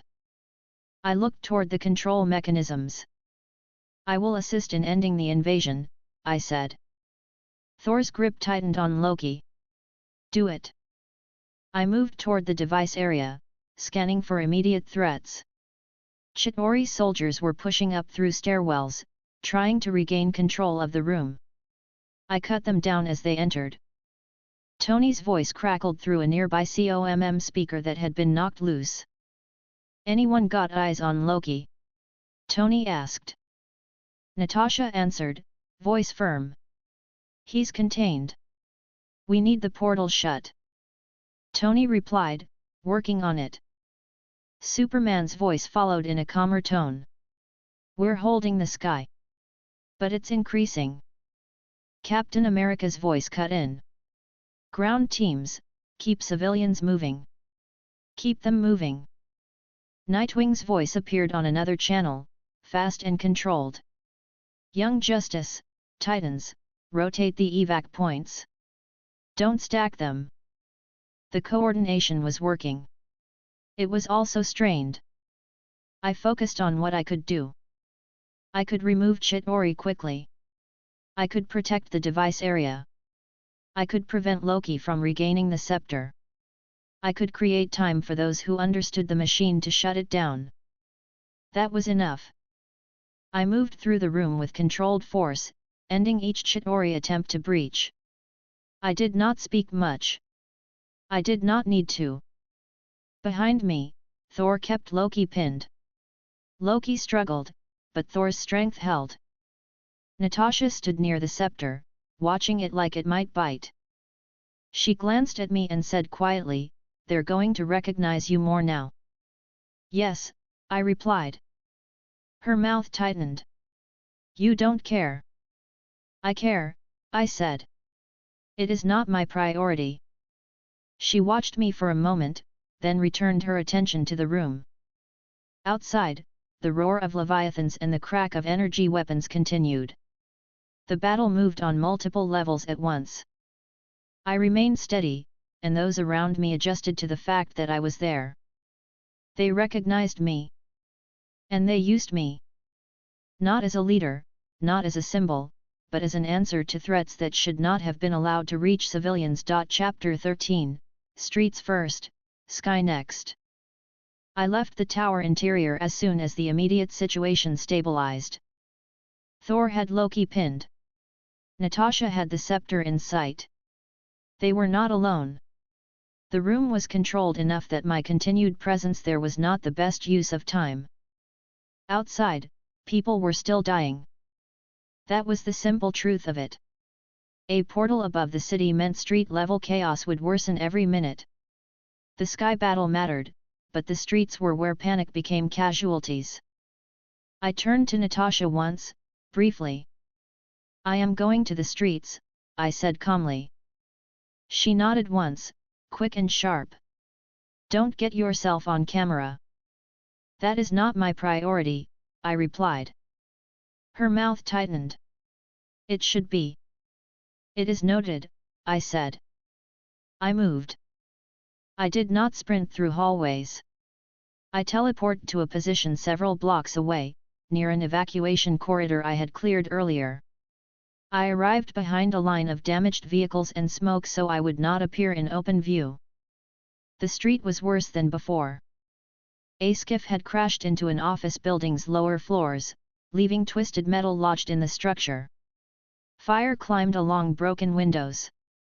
A group of civilians had been herded into a narrow alley by police officers, but the alley's far end was blocked by debris. People shouted and pushed. A child cried loudly and would not stop. Chitauri soldiers moved along the upper street line, firing down into open lanes to keep people trapped. I stepped out into the open. A police officer saw me and flinched, then recognized the sword. His expression shifted into confusion and hope in the same moment. He started. "Move them," I said calmly. "I will clear the lane." He hesitated, then nodded hard. "You heard him. Move." I approached the debris blocking the alley. It was a collapsed section of wall and twisted steel beams. People could not lift it quickly enough. I placed my hand on the largest beam and lifted it with controlled force. The weight did not resist me. I moved it aside without tearing the alley apart. "Go," I said firmly. The crowd surged forward, and that was dangerous in itself. Panic makes people careless. I raised my voice slightly, still calm. "Do not run," I said. "Walk quickly. Hold hands with children." A woman clutching a child looked at me, eyes wide, and nodded as if she had been given permission to breathe again. She grabbed the child's hand tighter and moved with a steadier pace. Others followed her example when they saw it work. The officer shouted, "Single file. Keep it moving." It was not perfect. But it was better than a stampede. Chitauri fire snapped across the open street again. A blast struck near the alley entrance, throwing dust and fragments inward. I drew my sword and swung once. The incoming debris was cut away cleanly and dropped harmlessly. The blast's remaining force dispersed along the ground rather than into the crowd. The officer stared at me for half a second. "Keep moving," I told him. He snapped back into motion, waving people along. I stepped out of the alley mouth into the street. 3 Chitauri soldiers stood at mid-range, weapons raised. Their posture was steady, trained, and unafraid. They had not learned fear of me yet. They fired. I stepped forward and cut the energy fire in two, then crossed the distance in a measured stride. I did not need speed that would scare civilians. I only needed certainty. The first soldier tried to adjust aim. I tapped its weapon with the flat of the blade. The weapon snapped and fell. I struck the soldier's torso once and it dropped, motionless. The second soldier lunged. I cut through its center and it fell in 2 parts, both landing without sliding. The third turned to flee. I moved behind it in a single step and struck the base of its neck. It collapsed. I sheathed the sword and looked up. A leviathan moved between buildings, low enough that its armored underside scraped the tops of skyscrapers. Chitauri skiffs followed behind it like they were using it as cover. Superman hit the leviathan's side, driving it away from a building edge, but another leviathan was already pushing in from a different angle. Iron Man and Green Lantern were both in the air, firing and forming constructs, but the sky was filling too quickly. Street-level teams were holding, but strain was increasing. This is the limit of evacuation focus alone, I thought evenly. I turned toward the nearest intersection where emergency services were forming a corridor. Firefighters were attempting to keep flames from spreading. Medics crouched behind cover, waiting for a clear lane to retrieve injured civilians. A familiar figure swung overhead. Spider-Man landed on the side of a bus, then jumped down, webbing a fallen beam away from a trapped taxi. His movements were fast and frantic, but he was still careful not to crush anyone. He saw me and froze for a fraction of a second. Then he moved closer, speaking quickly but keeping his voice low. "Reinhard," he said, breathless. "Okay, so, I'm doing rescue like you said, but there's a guy pinned under a..." "Show me," I said calmly. Spider-Man nodded and led me around a corner. A delivery van had been hit and shoved into a sidewalk. A man lay half under a chunk of concrete slab, his legs pinned. A medic was trying to reach him but kept ducking back because Chitauri fire was sweeping the lane. 2 firefighters crouched behind a storefront column, waiting for an opening. I stepped into the lane and lifted my sword. A skiff fired. I cut the blast, then cut again, severing the skiff's forward stabilizer. It spiraled and crashed into an empty section of street, away from civilians. I moved to the slab and lifted it with one hand, controlled. The pinned man gasped, then scrambled backward with help from the medic. The medic looked at me, face pale. "Thank you," she said quickly. "Move him," I replied. Spider-Man hovered close, eyes bright behind his mask. "You're really good at the make it safe part," he said, voice rushed. "It is necessary," I replied. He nodded hard, then pointed up. "But that thing, those big whale things are getting closer. Like, really close." "I know," I said. Spider-Man hesitated. "Are you going to?" "Yes," I replied. His shoulders loosened in relief. "Okay. Great. Great. Because I can punch a lot of things, but I cannot punch a flying building." "You can continue rescue," I said. "Stay out of the air lanes." He nodded quickly. "Yes. Yes. Staying out of air lanes." He glanced around, then leaned closer, voice dropping further. "Also," he added, "people are still talking about you. Like, a lot. They keep calling you the sword guy." "That is fine," I replied. Spider-Man made a small noise, half laugh, half panic. "Okay. Sure. Fine." I looked down the evacuation corridor again. It was moving, but pressure from above would break it if leviathans pushed lower. I stepped back and addressed the police officer coordinating the lane. "Keep them moving south," I said calmly. "Do not stop at intersections." The officer stared at my face, then nodded hard. "Yes, sir." I did not correct the title. It did not matter. I shifted my stance slightly, then teleported upward. I arrived on a rooftop near the center of the aerial lane, above the thickest cluster of skiffs. Wind tore at my clothes. Smoke drifted upward in uneven columns.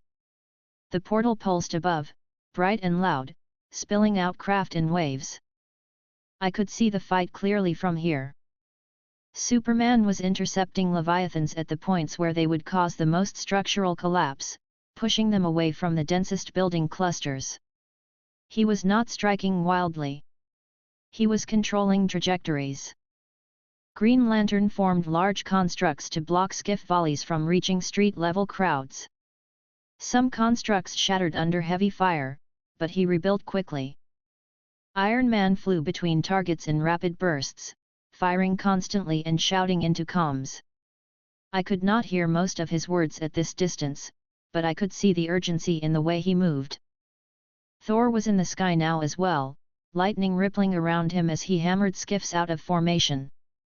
He moved aggressively, trying to reduce pressure near the portal path. Flash ran below, a red blur that appeared and vanished, pulling people from danger and delivering equipment to police and medics faster than any vehicle could. Nightwing moved across rooftops with Young Justice, using them as mobile support. They shot, shielded, and redirected. Not frontline aerial force, but essential stability. Titans were active in the mid-level spaces between rooftops and streets. Starfire fired upward. Raven reinforced collapse points. Beast Boy shifted to assist with carrying and blocking. The X-Men held a wide section of street, clearing skiffs that dipped low and preventing Chitauri ground squads from consolidating. Cyclops and Storm worked in tandem. Jean supported structure and rescue. Everyone was doing something. It was still not enough. The portal produced too much volume. I drew my sword. I chose not to announce myself. I did not need attention from the air. I teleported again, this time directly above a Leviathan that had just emerged lower than the others, moving toward a cluster of buildings where evacuation corridors were active. Its armored back was thick, ridged, and plated. Chitauri soldiers rode along structures mounted into its sides. The creature's movement was steady, like a living weapon following a path. I landed lightly on its back. The surface vibrated under my boots. Wind tore around me. The creature's armored plates shifted. A Chitauri soldier spotted me and raised a weapon. I moved and struck with the flat of the blade. The soldier flew off the Leviathan's back and vanished downward, likely hitting a building edge or the street. I did not watch the fall. My focus was the Leviathan itself. I stepped forward and placed my hand on the creature's armor. I could feel the structure beneath, dense, layered, reinforced. I inhaled once. Then I swung. This cut was different from the street-level cuts. It had to be. The target was enormous, and if I simply cut it in half without control, the falling mass could crush blocks of the city. So I aimed. I cut through the Leviathan's control structure near the front, severing the sections that held its stability and steering. The blade passed cleanly through armored plating and internal mechanical organic systems. The Leviathan shuddered. Its movement faltered. It dipped, then rolled slightly. I teleported off its back immediately, reappearing on a nearby rooftop so I could watch what it did next. The Leviathan began to fall, but not straight down. Its broken steering caused it to drift toward an area with fewer civilians and more open street. Green Lantern noticed the shift and reacted instantly, forming a large construct net beneath it to slow descent and redirect it further away from buildings. Superman flew in, grabbed the Leviathan's side, and pushed hard, guiding the fall into a safer corridor. He looked toward me mid-motion. He recognized me. Even at speed, his eyes registered it. His expression was controlled, but there was clear surprise at how quickly the Leviathan had been disabled. He pushed the Leviathan down into an open stretch of street where the impact shattered pavement but did not collapse a building. Then he flew upward again and approached my rooftop position. He did not land immediately. He hovered, watching me like he was deciding how to speak without escalating tension. "Reinhard," Superman said evenly. "Yes," I replied. "You're helping," he said. "Yes," I replied. He looked past me toward the portal, then back again. "Thank you." "You're welcome," I said. He watched my sword, then my posture, then my face. "That was precise," Superman said. "It needed to be," I replied. He nodded once, then turned his head sharply as a skiff volley came in from the left. "I have to keep moving," Superman said. "Yes," I replied. He accelerated away, intercepting the volley before it could reach the street. I resumed. I targeted Leviathans that were approaching critical zones. Not the ones already being handled efficiently by Superman and Thor, but the ones slipping through gaps, the ones that would break evacuation corridors. Each time, I teleported onto the Leviathan, severed key control structures with a single controlled cut, then teleported off before it could adjust. I did not cut them in half. I did not explode them. I disabled them. The result was consistent. The Leviathans fell in predictable arcs, and the aerial teams adapted quickly to guide the descent into safer areas. Iron Man noticed after the second one. His voice blasted through external speakers as he hovered near my rooftop, repulsors glowing. "Okay," Tony Stark said, loud enough to be heard over wind. "That is the second space whale that just lost the ability to be a space whale." "Yes," I replied. Tony's helmet tilted. "Are you doing that on purpose?" "Yes," I said calmly. Tony made a short sound. "That's fine. Great. Love it. Keep doing it." He glanced past me toward the portal. "Just so we're clear, if you can do that, why didn't you do that from the start?" "Because evacuation lanes needed stability first," I replied. Tony paused. "That is, annoyingly reasonable." I nodded once. Tony lifted a hand slightly, then caught himself and lowered it. "You have no comms," he said, frustrated. "No channel. No signal. Nothing." "I do not need it," I replied. He stared at me for a second, then said, "I need it." "I will not join," I replied. Tony's posture stiffened. "I didn't say join. I said comms." "I will consider it," I said calmly. Tony's helmet angled again. "That's the closest thing to yes I've heard from you." "It is not yes," I replied. Tony let out a short laugh, then boosted upward. "Okay," he said. "Fine. Keep cutting whales. I'll keep shooting everything else." He flew off.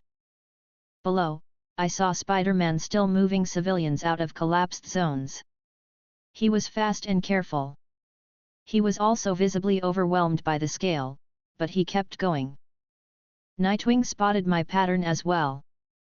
He appeared on a rooftop across from mine, landing in a crouch, then standing quickly. Smoke smeared his suit. His posture was controlled. He spoke without shouting, but his voice carried.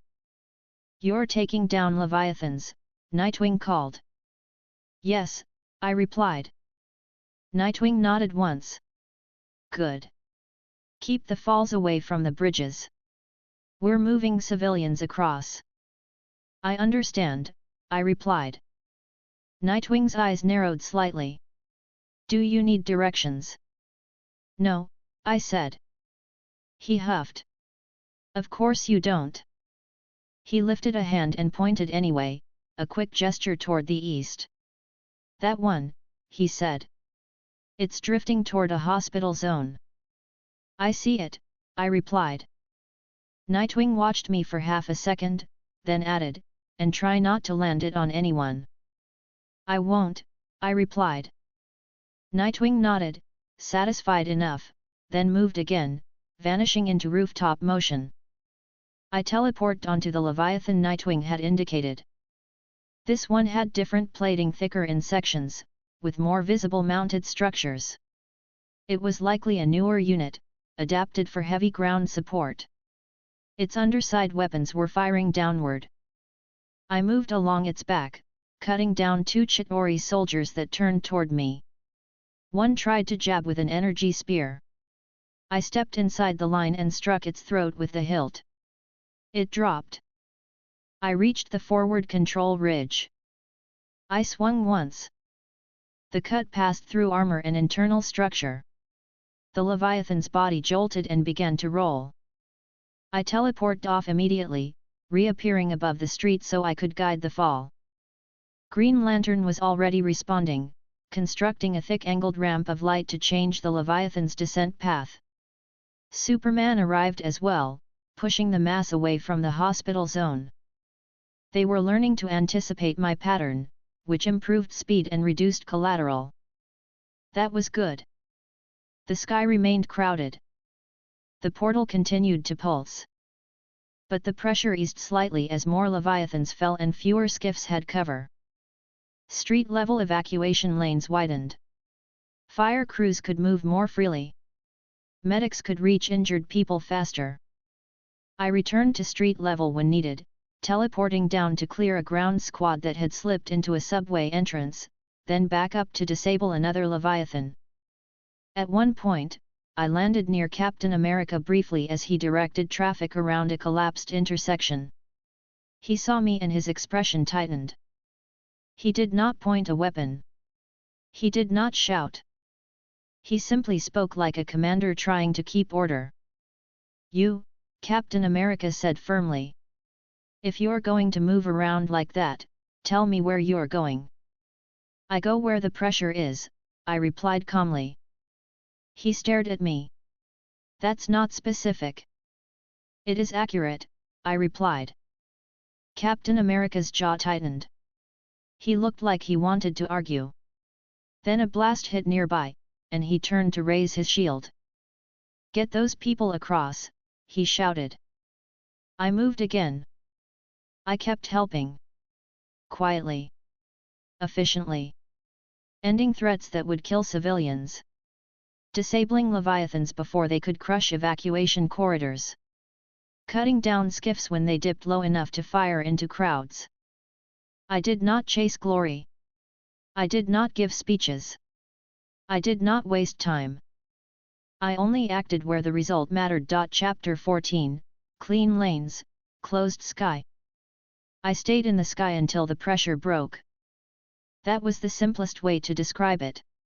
The streets below were a constant set of problems: fires, debris, panic, trapped people, but the sky was the source. If the sky remained crowded, the streets would never stabilize.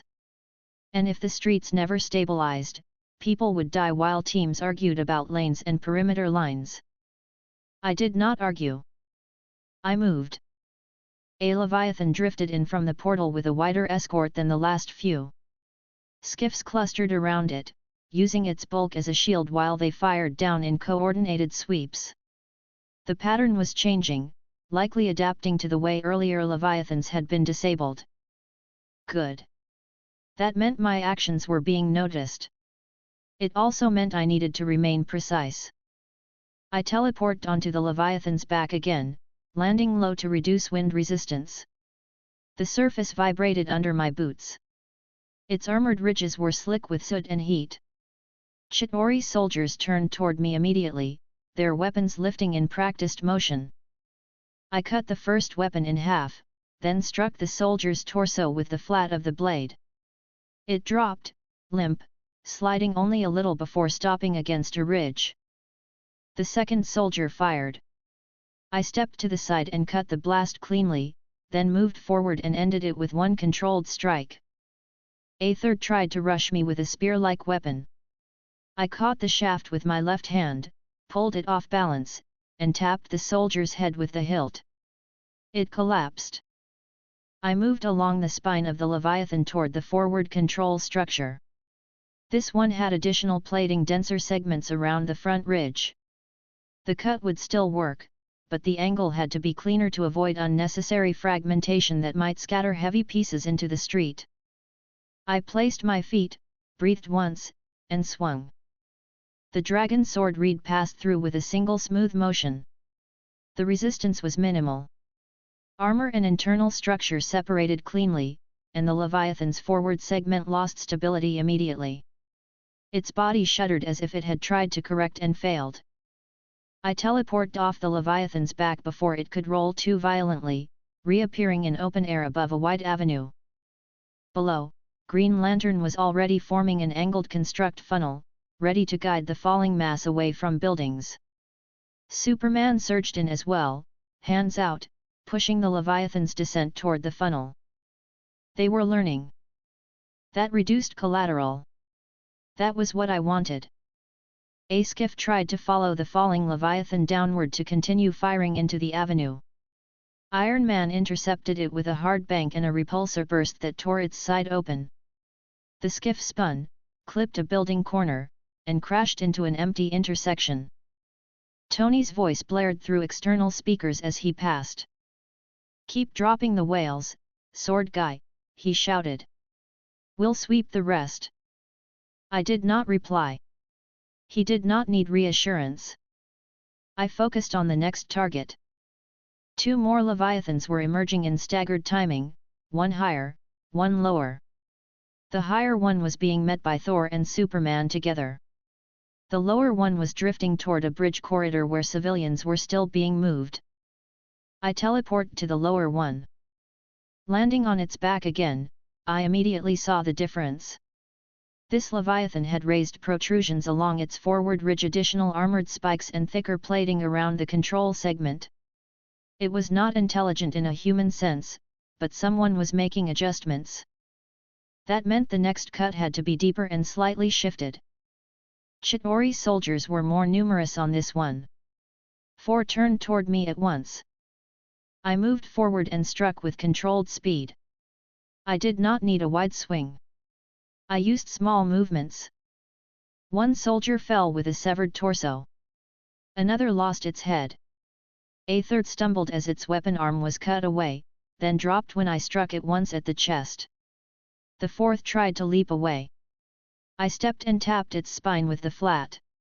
It fell and did not rise. I reached the forward ridge and set my stance. The wind howled. The city below was a grid of smoke and flashing lights. The portal above pulsed again, releasing another wave of craft.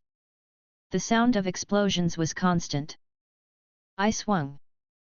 The cut went through the reinforced plating and severed the control segment.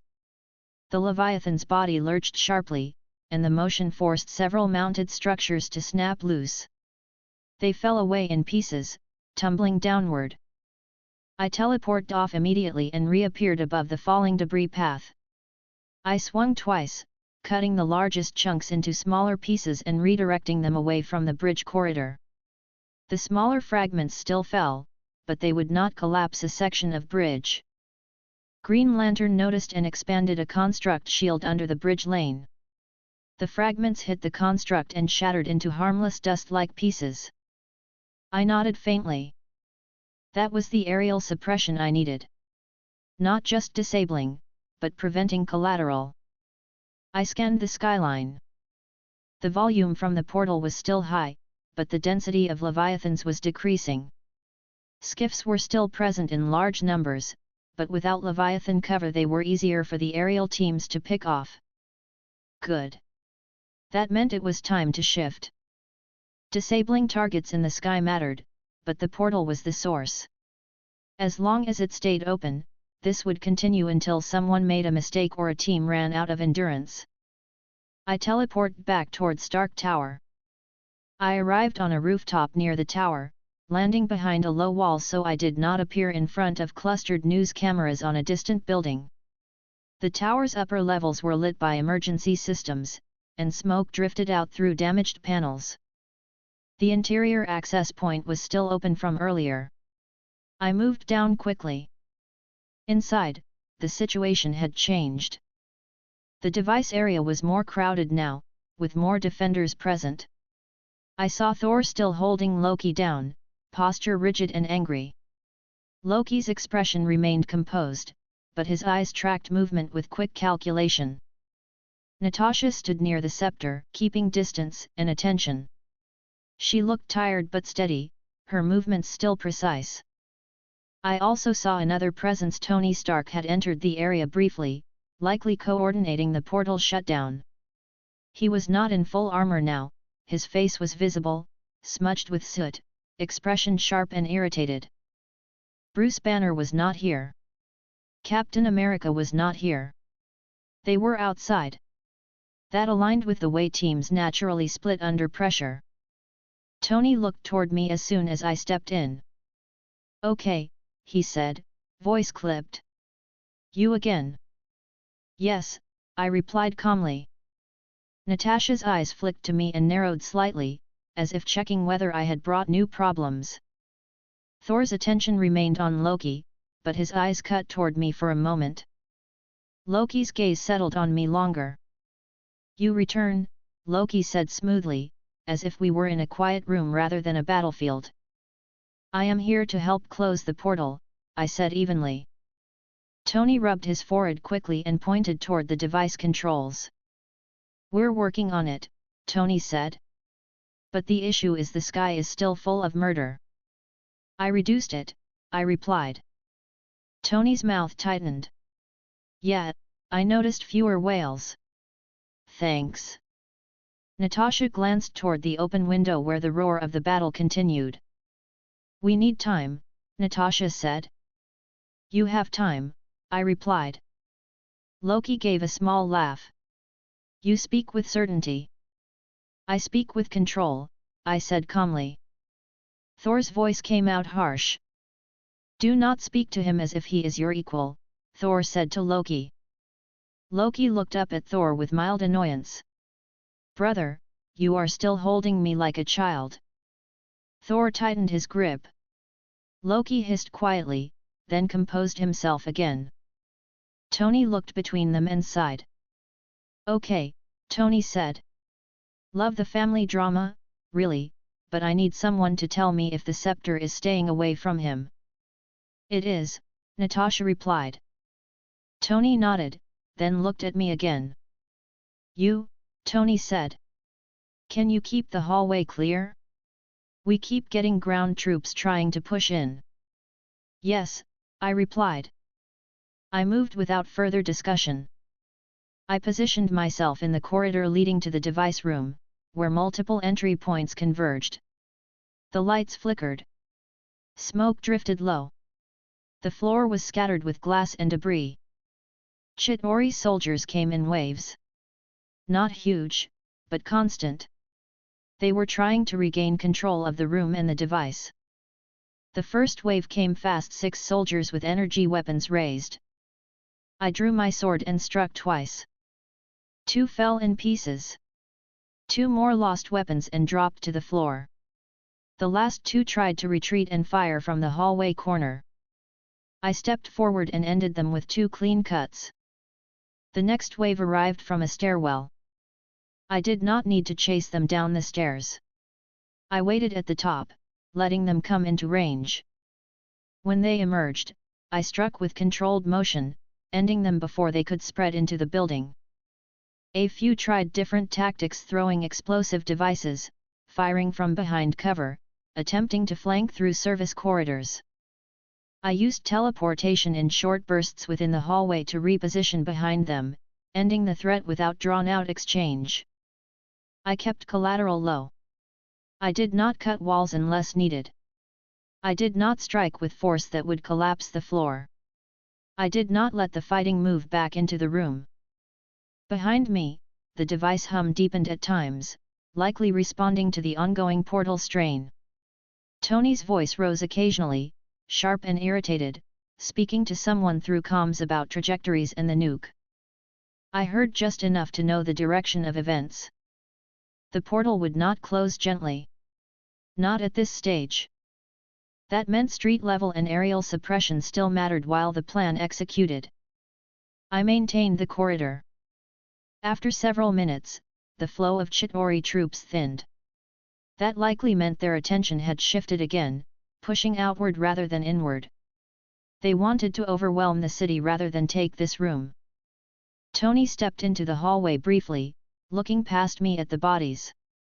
"Okay," he said, breathing hard. "You're basically a hallway vacuum." "Yes," I replied. He pointed toward the open window. "I'm going back up. Keep them off the room."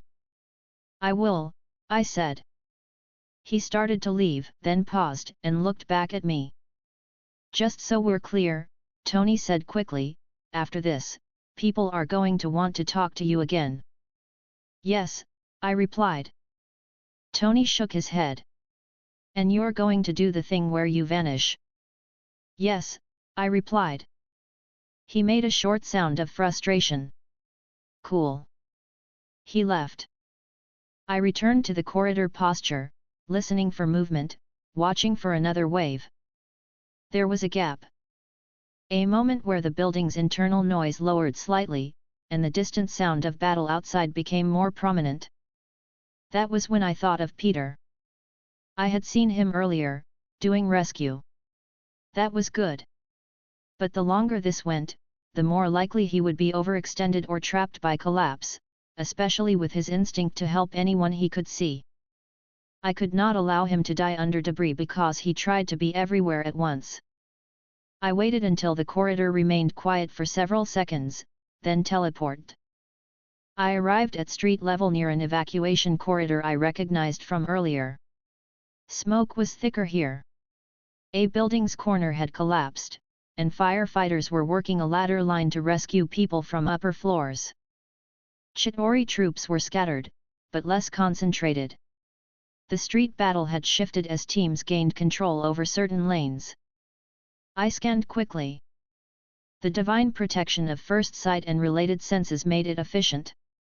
I spotted Spider-Man within seconds moving along a building facade, carrying a child in one arm and guiding a limping adult with the other, using web lines as support. He moved with speed, but his posture was tight. His breathing was heavy. He was pushing hard. I stepped into an alley entrance and watched his immediate situation. He dropped the child into a firefighter's arms gently, then turned back toward the building without hesitation. A firefighter called, "Hey! Kid! Don't go back in!" Spider-Man shouted back, voice strained, "There are more." He leapt upward again. I followed by teleporting to the rooftop he was climbing toward, arriving behind a ventilation unit so I did not appear directly in his path. Spider-Man landed on the roof and immediately moved toward a stairwell door that had been jammed half open by debris.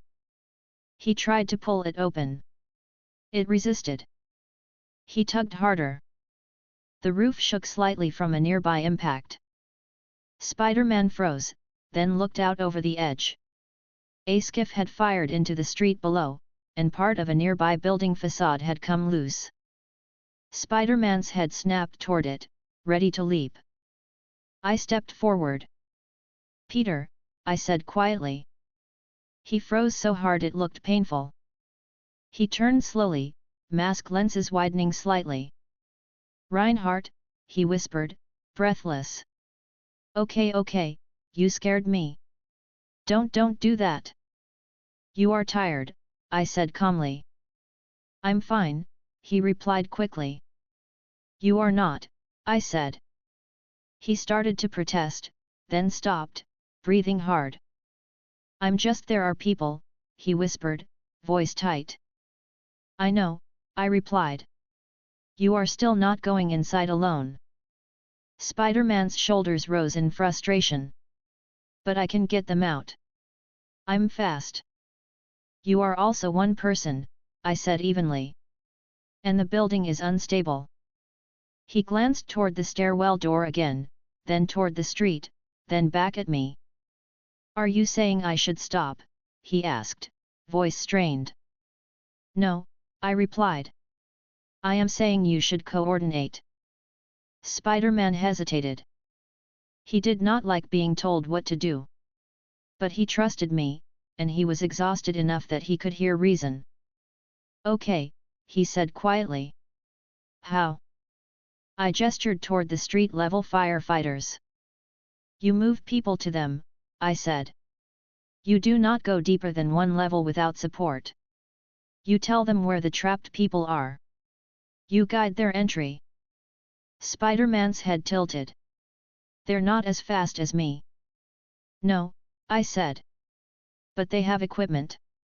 They have teams. You have speed and reach. Spider-Man swallowed. Okay. Okay.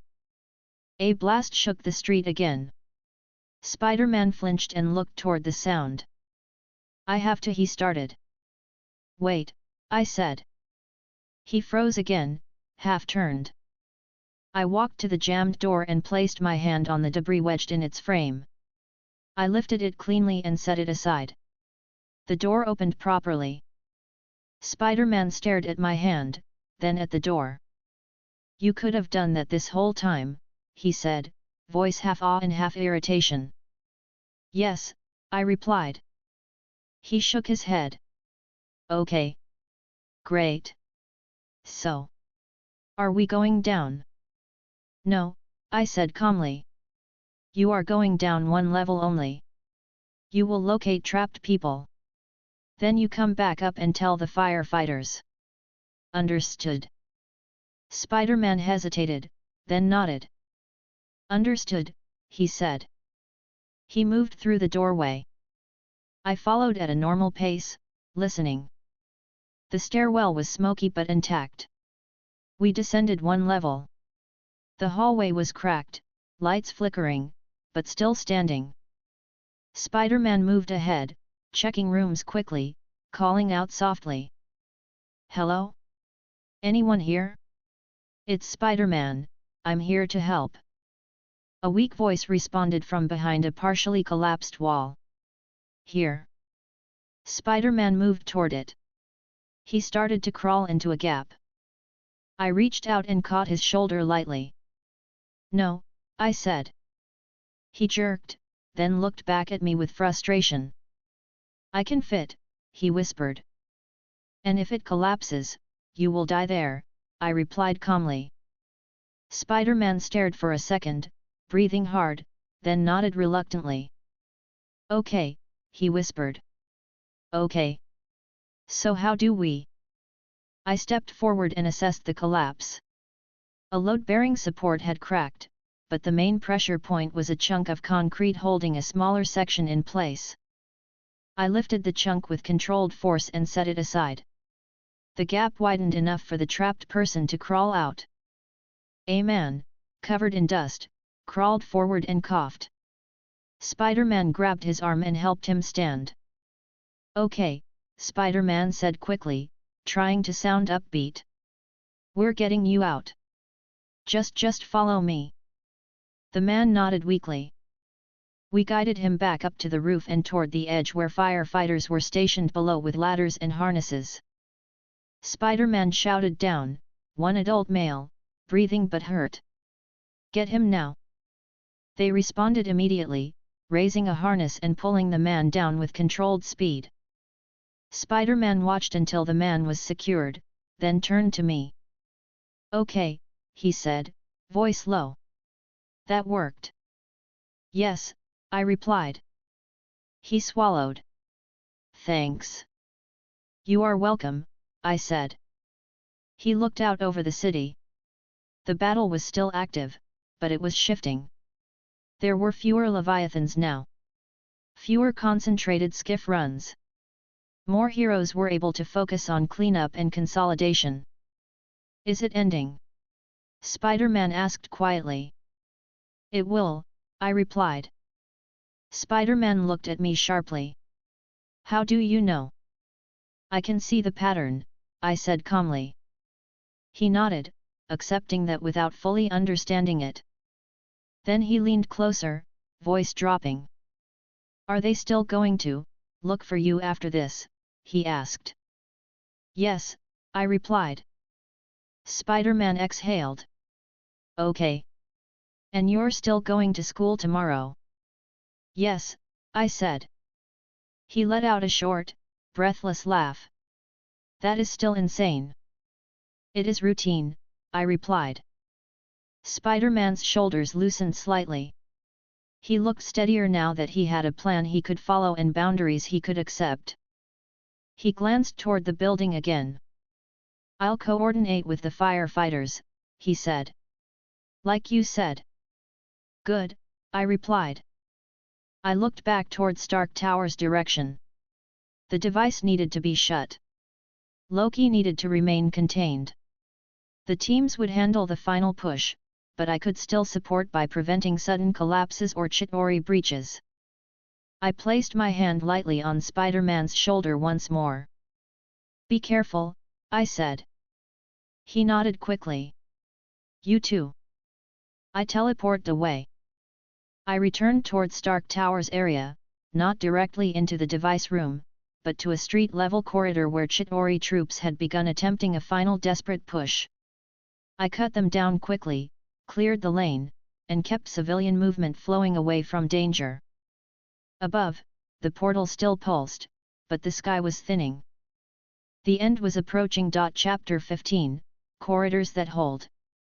I stayed at street level until the portal was close to ending. That choice was not complicated. The device and Loki mattered, but the city's survival depended on movement. A blocked street becomes a trap. A trap becomes a death count.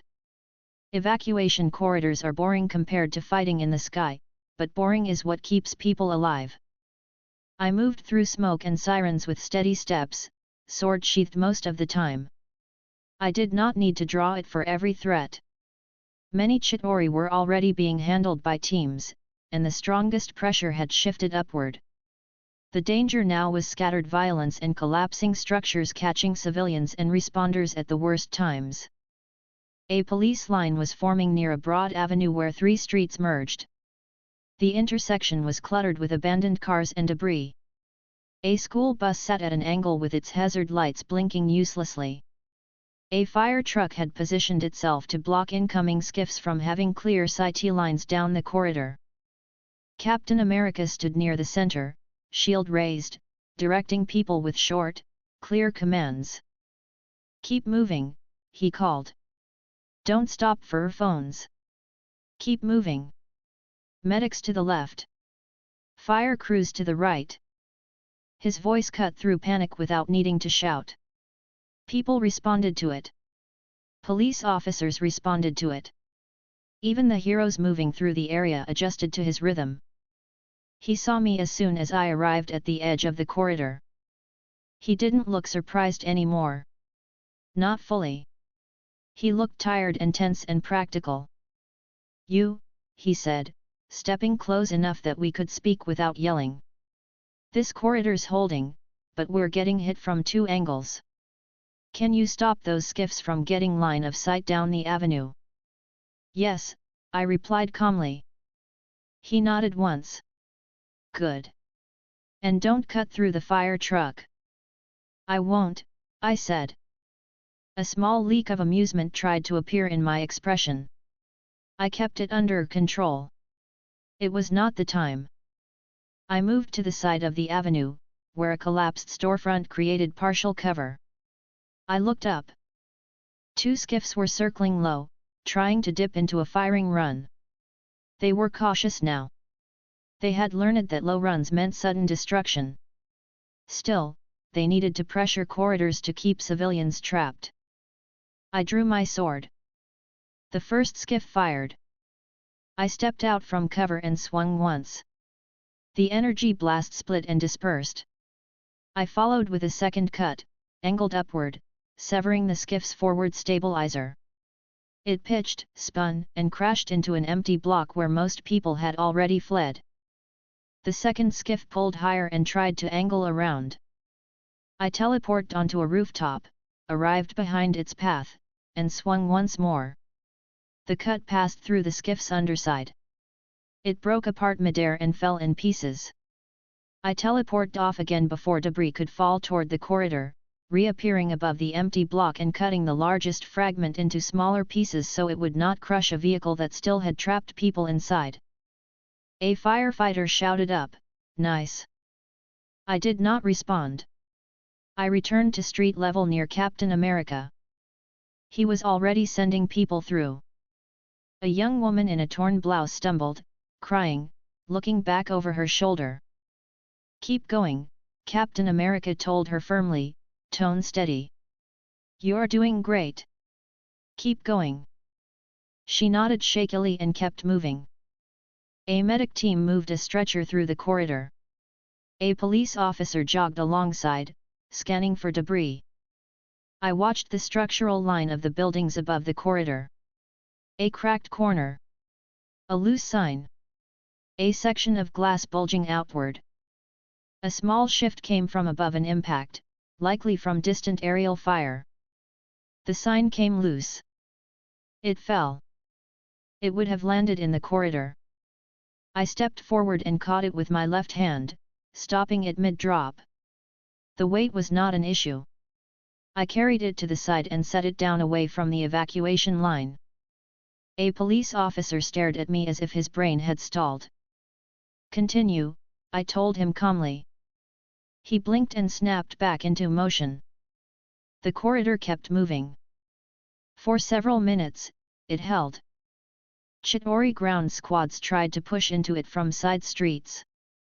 Captain America and Black Widow coordinated to stop them. Hawkeye's arrows fell in precise arcs from somewhere above, detonating at the edges of clusters without blasting civilians. A group of X-Men appeared briefly on the edge of the corridor, Cyclops and Storm moving through the intersection, clearing a side lane that threatened to collapse into the main route. Cyclops saw me and gave a short nod. Not friendly, not hostile. Acknowledgement. Storm's expression was tight from focus. She kept the smoke pushed upward, making breathing easier for people moving through. "Keep the lane clear," Storm called to a firefighter captain. "Don't let anyone stand under broken glass." The captain nodded and shouted the instruction down the line. Nightwing appeared on a rooftop edge above the corridor, speaking into his COMM. He glanced down at me, then back to his team. He didn't say anything to me this time. He didn't need to. The system was holding. That was when the next problem arrived, a Leviathan dropping low and broken, not from my cut, but from combined damage. It came out of the smoke like a falling building. Superman was pushing it, Green Lantern was guiding it, and Thor struck it with lightning to keep it from rolling into a populated area. Still, it was too large to control perfectly. It was falling toward the edge of an evacuation corridor. Captain America saw it and shouted, "Everyone move! Now! Get off the avenue!" The corridor shifted in panic. People ran. That created risk. I moved. I teleported into open space above the corridor, arrived beside the falling Leviathan's path, and assessed its angle. It was going to clip the corner of a building and collapse the facade into the street. That would kill responders and civilians. I drew my sword in midair and swung once, not at the Leviathan, but at the building corner it would strike. I cut away the protruding damaged section that would have shattered outward, removing the part that would have turned the impact into a collapsing wave. The pieces fell away into an empty block behind the corridor. Then I teleported to street level and braced. The Leviathan hit the street, crushing cars and cracking pavement, but the building did not collapse. The corridor remained intact. The shockwave still knocked people down, but it did not bury them. Medics rushed in immediately, pulling people up, checking injuries, moving them away. Captain America glanced at me, face tight, and nodded once. "Good," he said. "Yes," I replied. He did not ask for more explanation. He returned to directing movement.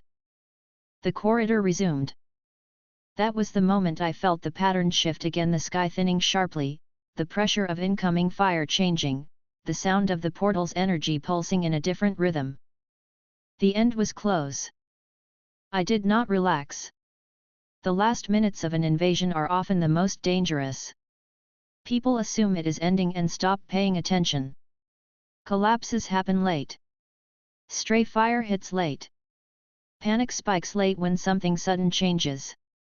I moved along the corridor's edges, cutting down 2 small Chitauri squads that tried to ambush responders. I lifted debris. I blocked an energy blast aimed at a moving ambulance and cut it away into the pavement.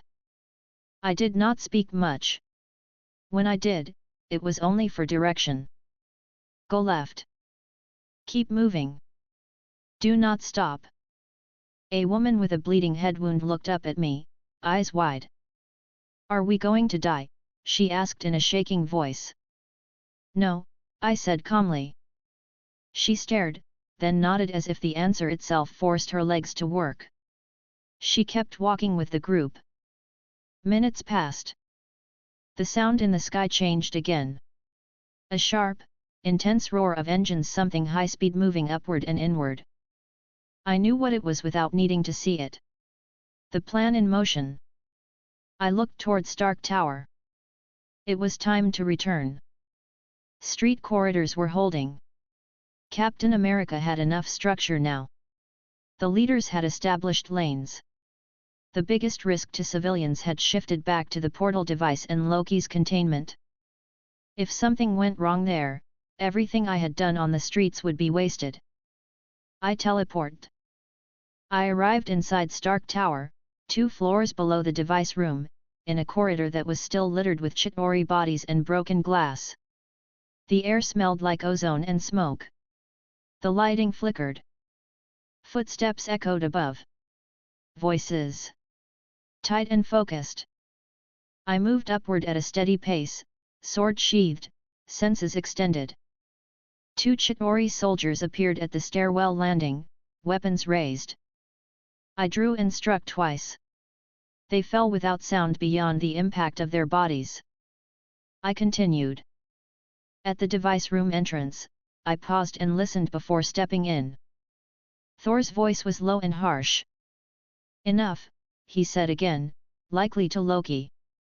Loki's voice was smoother, still arrogant, even pinned. You will fail, Loki said. Tony Stark's voice cut in, sharp and irritated. Okay, shut up, Tony said. We're busy. Natasha's voice was clipped, focused. Keep him down, she told Thor. Eyes on the scepter. I stepped into the room. Thor had Loki restrained on the floor, one hand gripping his chest armor, the other steadying him. Loki's expression was composed but angry now, eyes flicking toward the device, toward the scepter, toward any opportunity. Natasha stood near the scepter's location, weapon ready, posture tense. Tony was moving along the control area, checking something on a screen, his face tight with concentration. He saw me and exhaled sharply. You're back, Tony said. Yes, I replied. Natasha's eyes flicked to me and held for a moment. She looked relieved by a fraction, then corrected herself back into focus. Thor glanced up, face grim. You are the swordsman, Thor said.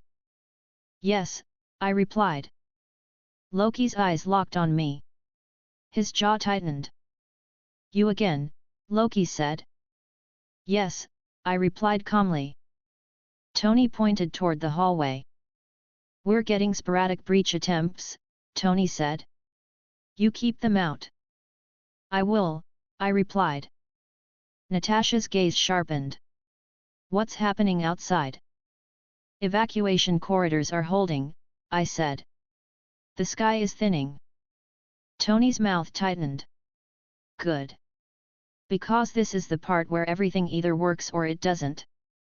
Thor's grip tightened on Loki as if he wanted to squeeze the words out of him. Loki smiled faintly, trying to regain control. "My brother's friends are so charming," Loki said. Thor growled quietly. "Silence." Loki's eyes narrowed at Thor, then shifted back to me. "You cut my army down like wheat," Loki said, voice smooth. I did not react. "Your army is harming civilians." Loki's smile thinned. "And you think you can stop it?" "Yes," I said. Tony snorted. "He can," Tony said. "I've seen it." Natasha's eyes flicked to Tony as if she wanted him to stop praising anyone right now. Tony ignored that and looked back at his screen. The building shook faintly from distant impacts. Natasha stepped closer to the device area, speaking quickly. "We still have Chitauri in the city," she said. "Even if the portal closes, we have cleanup." Tony nodded. "Yeah. Great. Love that for us." Thor kept Loki pinned, eyes hard. "When this ends, you will answer to Asgard." Loki laughed softly. "Asgard? As if your father still believes in justice." Thor's expression tightened further, and for a moment his restraint looked thin. "I did not intervene in that. Thor's control was Thor's responsibility. My responsibility was security." I moved toward the corridor again, but I did not leave the room entirely. I positioned myself at the entry, where I could watch the hall and still hear the room. Chitauri movement returned within seconds. A small squad tried to rush the corridor with heavy weapons. They had learned that direct entry failed, so they attempted to fire through the doorway from cover. I stepped out and cut the first volley. The energy split and dispersed, leaving only heat and smoke. I moved forward and ended the squad with 3 controlled cuts, each one final, each one placed to avoid cutting through load-bearing supports. Their bodies fell against the wall and slid down. I returned to the doorway position. Tony glanced over once, saw the corridor clear, and returned to his work without comment. The building shook again, this time stronger. Tony's head snapped up. His face tightened. "That's the nuke," he said, voice flat. Natasha's posture stiffened. "Where is it?" Tony didn't answer immediately. He was listening to comms, eyes narrowing. Superman's voice came through faintly from a speaker, calm but urgent. "Iron Man is taking it," Superman said. Tony's mouth tightened into something that was not a smile. "Of course I am," he muttered. Natasha stared at him sharply. "Tony." Tony waved one hand without looking away from the screen. "I'm fine." Thor's eyes narrowed. He looked toward the open window, hearing the same shift in the air. Loki's smile widened slightly, as if he believed the chaos would still favor him. "This is your plan?" Loki asked lightly. "A human weapon." Natasha's voice was cold. "Stay quiet." Loki chuckled. "You cannot silence me forever." Thor pressed Loki down harder. Loki grimaced, then laughed again through it. I remained still at the doorway, watching for breach attempts and watching the room's tension. The building shook again, then stopped shaking, as if the sky itself had taken a breath. Then the portal's energy changed. It pulsed hard and then began to collapse inward. The sound was like pressure releasing, not loud in the room, but felt through the bones of the building. The blue-white light visible through the window flickered unevenly. Tony stared at his screen, jaw clenched. "Come on," he muttered. Natasha held her breath, eyes fixed outward. Thor did not move, but his grip on Loki tightened further. Loki's expression changed slightly, an edge of irritation, then calculation. Outside, a wave of Chitauri craft suddenly lost cohesion. Some drifted.